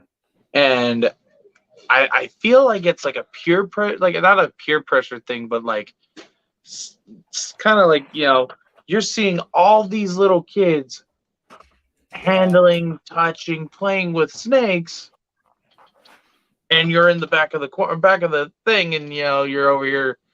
Oh no, I'm afraid of them. And but you're looking at all these kids, and then you get like this encouragement, like, you know what, if the kids can do it, if that little kid specifically can do it, then I can do it. You know? Yeah.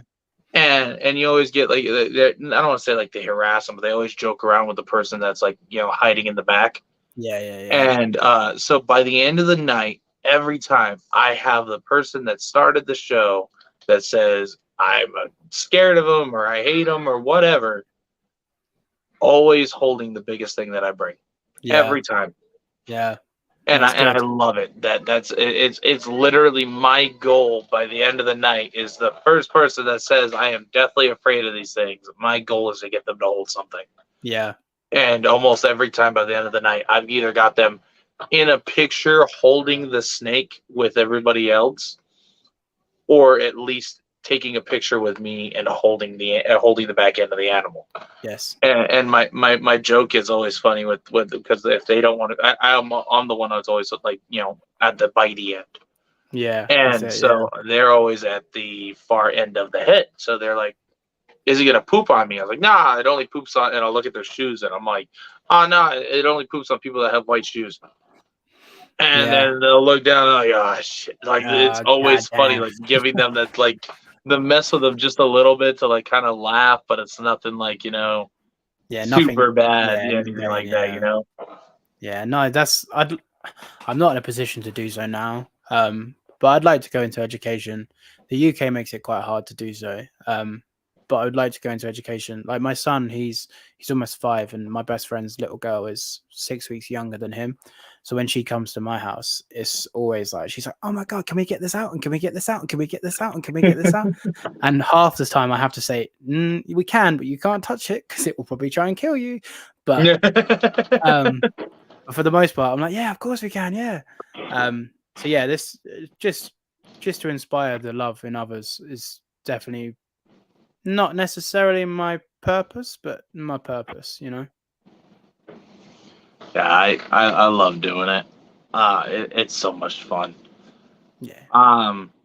So if you had, say the laws weren't a problem, if you had all the permits required, or the extra space, the cage, everything needed, if you could have one or a pair of any reptile, what would it be and why?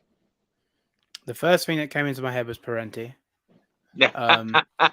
My favorite monitor lizard on the planet. I think that was also inspired a lot by Steve Owen running around chasing after them. But I'll be honest, I really, really love crocodilians. Yep. And something like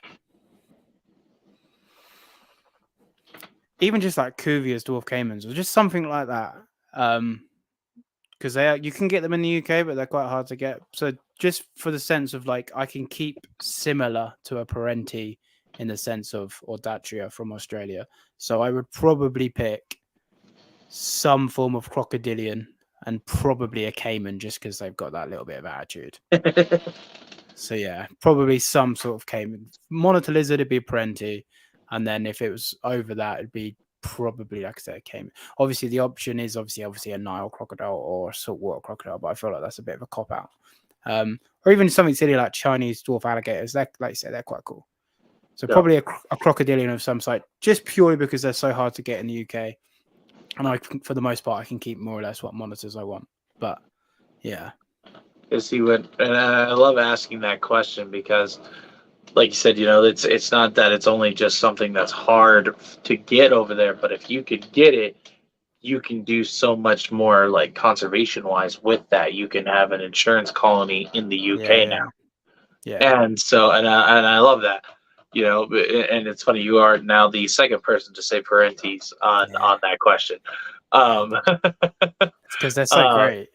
Yeah, I love Parentes. They're awesome. I wish we had more available in the US. Yeah. The most common ones that we have are more of the smaller species and like the largest, which would be like the Asian water monitor. Yeah. And we have some of the croc monitors, but almost everything else is Nile, Savannah, and then you've got some mangrove monitors and a handful of other things. So we've got a diversity. It's just there's not that many of them. No, you guys, like I say, you guys are very lucky that you get spinulosus, the spiny neck monitors, because they're a dream for me, and we can't get them. So, I don't know if you find this, but now that you're speaking to a UK keeper, do you feel a little bit more lucky with the diversity? Yeah. Because literally our monitors are common, Nile, Savannah, and Ackies. They are common. And then your rarer tier are the tree monitors. And then stuff like Tristus and even Kimberley Rocks. Kimberley Rocks, I don't think you could buy a Kimberley Rock today. If I searched high and low, there wouldn't be one for sale. That's how rare they are. They're around, but they just aren't for sale. Right. It would take me 3 or 4 or 5 days to find one for sale, which is probably ridiculously overpriced. Pilbara rock monitors, they don't exist. They're here, but they don't exist. And then things like Kingorum, Mulgars, they're common-ish, but they're up there. But the same as the tree monitors, there's currently like our equivalent of like free ads. So not like I guess you call it, is it fauna you call it? We call it pre-loved. It's just basically a website that you can post, not like Morph Market, because Morph Market is over here, but it's just like the free ads. You can just post anything you want. So we have something called Pre-Love, which is one of the only websites you can sell animals on. And there's one tree monitor on there, and that's it. And everything else is just Savannahs and Niles and Ackies. So yeah, so you guys don't have Morph Market up there? We have Morph Market, but it's 99% just snakes. Gotcha. There's hardly any lizards on there, and it's mainly shops that advertise on Morph Market rather than individual breeders. Makes sense. So we have it, but it's not something I ever use because it's once in a blue moon that a monitor's posted up on there. And if it's a rare monitor, I've probably already heard about it anyway through social media, or someone saying to me, "Oh, by the way, have you seen the blah blah blah for sale for like even like stuff like lace monitors?" There's a guy that has a pair, and I've seen two lace monitors for sale in the UK in the last 10 years. Oh wow, that's it. That's something we want to get I want to get a lace monitor, and then I want to get a Bell's Phase lace. Yeah, lace for me are a dream. Like I say, there's been a few more, but just popped up for sale that the Joe Blogs public can see. I've only seen 2. That's crazy. And they're about, I don't know what they are now, but I think I remember seeing it for about £10,000 or £12,000. I think. Wow. Yeah. So this brings me to my last scheduled question. If you had advice for someone wanting to get into breeding, Yeah. what would your advice be to them and why? Or sorry, what would your advice be to them? I don't know why I said it and why. It's funny because at the end of my podcast, I asked 2 questions. The question is, what advice would you give to someone starting the reptile hobby? And what's the best advice you've ever been given? So I like that your podcast ends similarly to mine. I like that. My advice, and I will tell you the story and how I learned this advice, is to be patient. And I learned this advice because I wanted a tree monitor since I was 7 years old. At 26 years old, I acquired my first tree monitor, a beautiful, stunning girl tree monitor. I was in a position to afford it because they're quite expensive lizards. I was in a position to afford it and I was in a position to be able to house it. I jumped on the opportunity.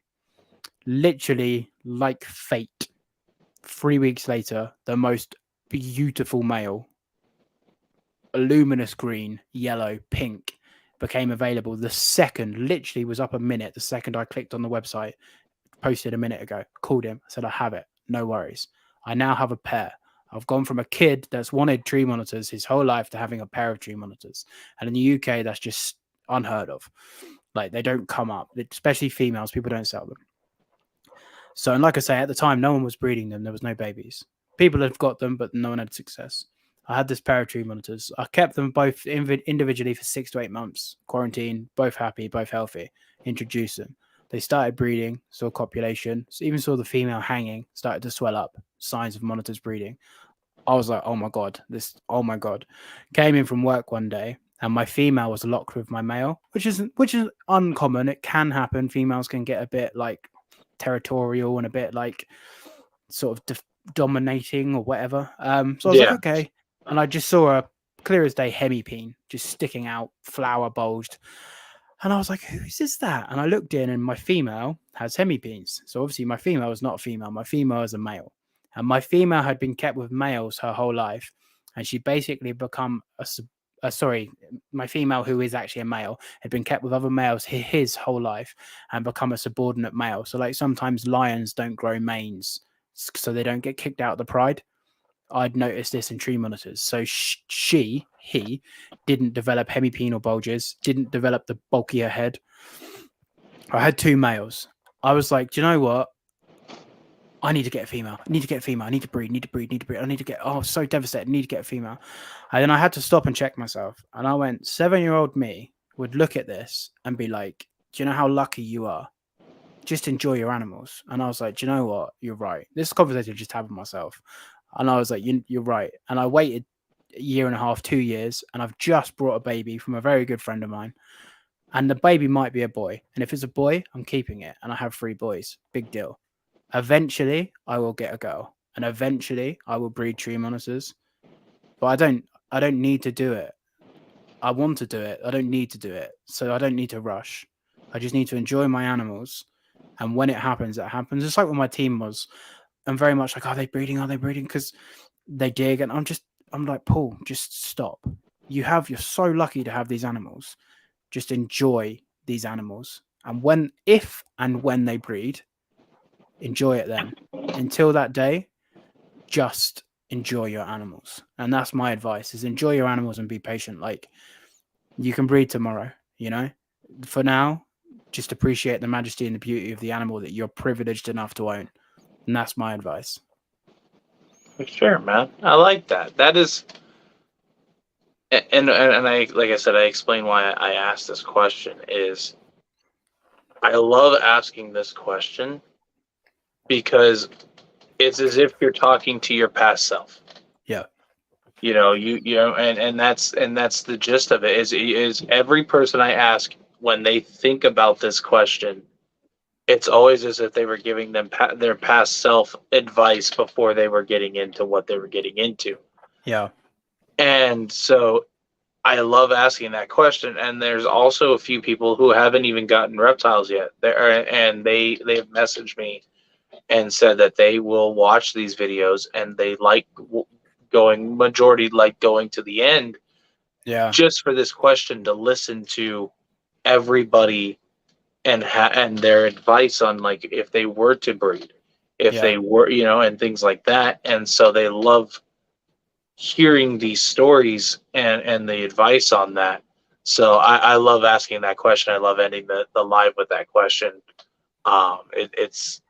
It gives people a good sense on not even like just who you are as a person or as a breeder, but like just kind of understands what you went through to get to where you are now. Yeah. Yeah. I'm a highly spiritual person. I'm not religious. I'm not against religion, but I'm personally very spiritual. I have an affinity to earth, and I feel like there's like a universe and stuff like that. It's like people class it as hippy dippy stuff, but I don't really care. But yeah, I'm into that sort of stuff, and I went through a really bad bout of mental health a couple of years ago, and it sort of opened my eyes a bit more to life and how time is finite and it doesn't exist. You know, we are here for a speck of sand on a beach. Right. So for me, it's very important to like you say, like 7-year-old me would look at what I have and be like, "You're the man, like you are the man." Whereas 28-year-old me is like, "I need to do this and I need more and I need to do better and I need to get this and I need to breed that and I need to, I don't know, buy this and I need to buy that." But when you think back on where you started and where you've come, you just need to stop and actually smell the roses for once and just be like, "Do you know what? Like we did it." And regardless of the sense of breeding, I'd love to breed, but the dream was to own tree monitors. I have 3, you know, like how lucky am I? And yeah, I've worked hard and yeah, I've saved and yeah, I've put myself in this position to do so. But I don't look at it in that sense. I just look at the sense and whether you want to thank God or thank the universe or whatever. But I am so privileged to be living the dream that 7-year-old me never thought I would even be close to, you know? Right.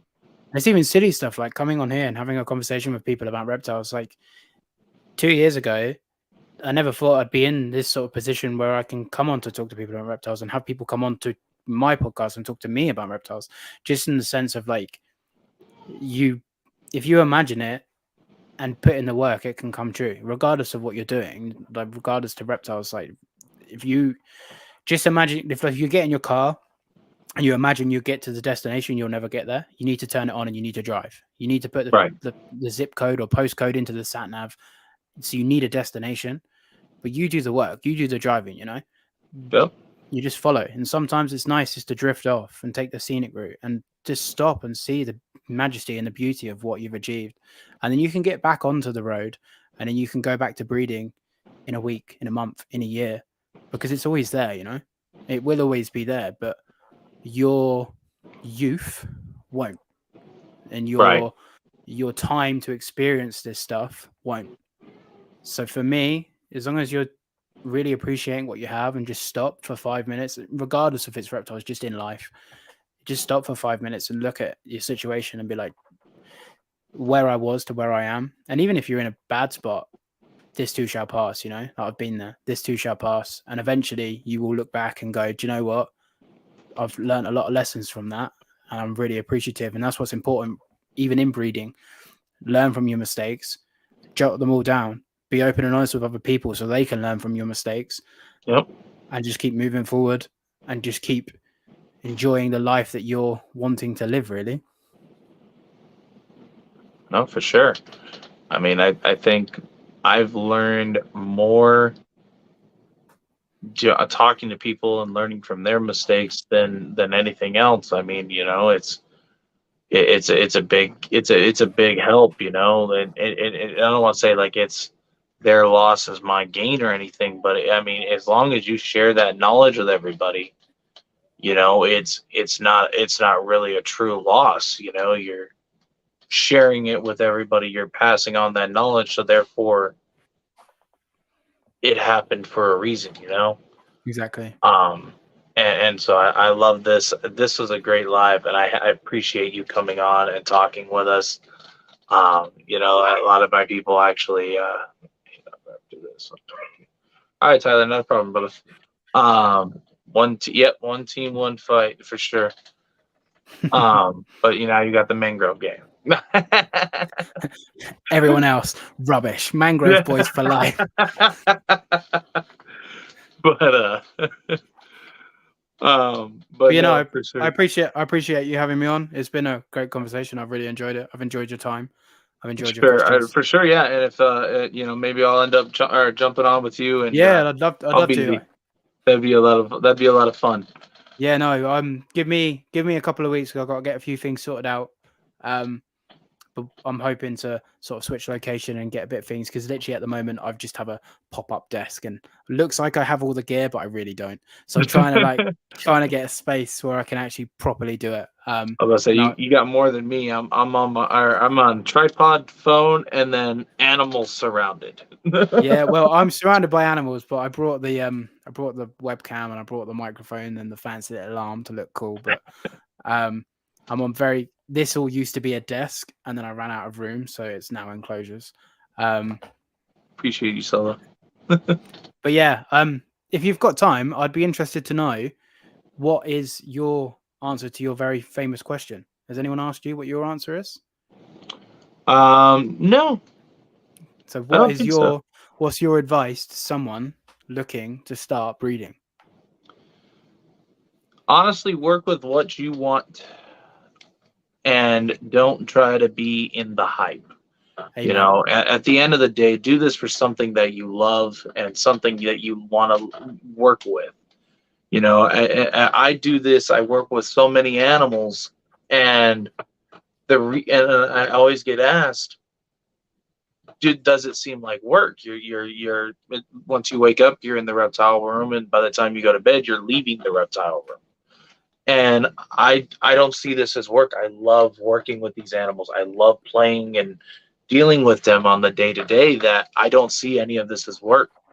I see it all as I get to do what I love. And so I think that you should, if you're going to get into breeding, whether it's for a hobby or doing it as a business, I think you should honestly know your limitations. Do your due research on what you're trying to do, because research is key. And try and build something that you're going to be proud of, but don't build too fast. If you don't bite off more than you can chew, because at the end of the day, not only do you suffer, but so do the animals. Yeah, exactly. And I think that would be my advice, you know. Yeah, I like that you said basically passion first, because if you jump on a hype train and then all of a sudden that species bums out, then all of a sudden you have 20 animals that you no longer care about because they don't make you money. Whereas, like I say, with me and my Ackies, I'm no longer going to breed them just because there's too many. I'm not selling them. I love them. They're not here to pay bills. They're here because I love them. Exactly. So sadly, I have a full-time job to be able to afford the luxury to have all these animals. So if they never make me a penny, I don't care. So yeah, no. And that's my thing with tegus is a lot of people think that I keep so many of them to be able to, I guess, make all this money, because I mean, one female lays between 30 something to 40 something eggs in one sitting. Yeah. And that's not the case. I could stop breeding tegus today and I'd still be happy with having the amount that I have, because I love working with them. I love my tegus. They're amazing animals. They're not a mangrove monitor, but you're damn right they're not. Nothing comes close. Obviously, but they're similar in a way with their ferocity when it comes to food, and I want to say they're somewhat intelligent. They to each their own on that. By the way, like one is super smart, and then I've got one that's like as dumb as a pile of rocks. That's the best way I can describe that. People, though. It's the same as people. For sure. But no, yeah, that's the best. Like, you know, I love working with everything I have, and I've moved away from the ones that I didn't really have a passion with working with. And on a business side, yeah, it kind of we felt that sting on a business aspect of getting rid of those animals, but it just wasn't something that I loved working with. So I had to. It started feeling like work, you know. Yes. Yeah. And when it starts feeling like work, that's when You're doing it wrong. you're doing. Yeah, I feel like I'm doing wrong by them, and I feel like they would be better with somebody else that shares the passion that I have for the other animals. Like, Yeah. I love my venomous collection. I just recently acquired most of these, but I love working with them to the point to where they take up a good portion of time, and they make me absolutely nothing, absolutely Yeah. nothing. I can't. Even if they accidentally breed due to them being together, I can't legally sell their babies or anything like that, and I don't plan to. No. But it's just that aspect of, just because I don't make anything off of them doesn't mean I don't get enjoyment from them. No, exactly. Passion first, and you can't go wrong. For sure. Yeah. No. There you go. So it's the first time you've been asked it. So people have skipped to this part now, and they'll see your answer after all this time. I appreciate that. Yeah, I don't think I've actually had anybody ever ask me my portion on that. It's because you've got a fellow podcast host, so it's also my job to ask you questions. So there you go. No, like I say, I appreciate the work that you're doing. I've caught up with some of your stuff, especially more so recently, since coming on social media and actually diving in and discovering new people. Because when you're not in the industry, you just see the big names on YouTube, and that's literally it. So I Right. stumbled across you. I've been following you, and I like what you're doing. That's why I reached out to you and said, "You're okay." So I appreciate you letting me jump on. And I even love it more now that you have this similar ethos and philosophy as myself on just making sure the animals have it and we have it down here. So I Right. appreciate that, and I thank you for your work that you're doing for the hobby. And I hope Yeah, likewise, man. This live has been my absolute favorite out of all the ones I've done. appreciate you. Thank Maybe Mangrove Monitor had something to do with it, but You're damn right it is. Yeah, no. Yeah, obviously, mangroves are great. Obviously, I joke. There you go, mangrove boys. But yeah, I do, and I hope your live donation for Florida US Arc or what it was for. I hope that goes well, and I hope people chime in and raise some money.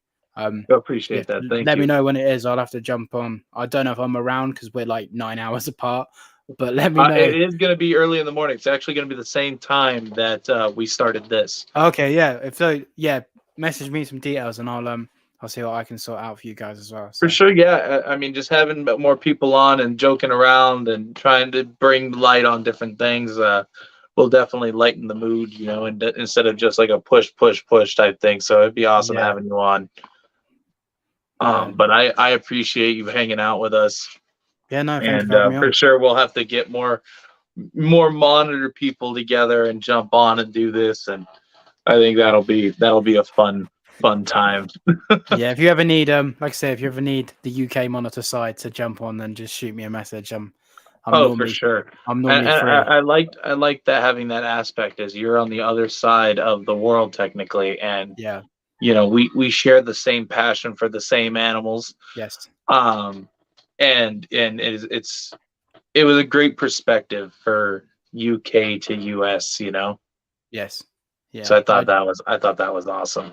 But yeah, I enjoy that. Yeah. but we'll have to do this again for sure. Yeah, definitely, man. 100%. What was that? No, I don't have one. I had one in the sense of I just managed to play with one for the day. If you shameless plug, follow me on Instagram, Pause Monitors. I was about to ask you, I was like, how can everybody find you on your social media platforms? It's literally, if anyone does care about what I do, it's just Pause Monitors on Instagram and YouTube. My podcast is on YouTube under my YouTube channel of Pause Monitors. The podcast is called the Captive Raptors Podcast, but it's under Pause Monitors. I don't have a Facebook. I have Facebook in Paul Burrows. You can reach out to me there, but I don't use Facebook. So it's just Instagram really. But no, I haven't had white throats. I've had Savannah monitors, so they're similar. Thank you very much. I appreciate it. So Savannah monitors are very. It's all the comments coming in now that you and I are running off, but I've had Savannah monitors, which are very similar in the rock monitor sort of family genus of Africa. It's the same as the Obigularis with the white throats. But no, they're a great monitor. If you've got a lot of space and a lot of time, they're a little bit better in the sense of a black throat, purely because they're smaller. But who doesn't love a giant black throat? But yeah, so there's an Instagram post on there about the day I got to hang out with one, which was amazing. So yeah. That's awesome.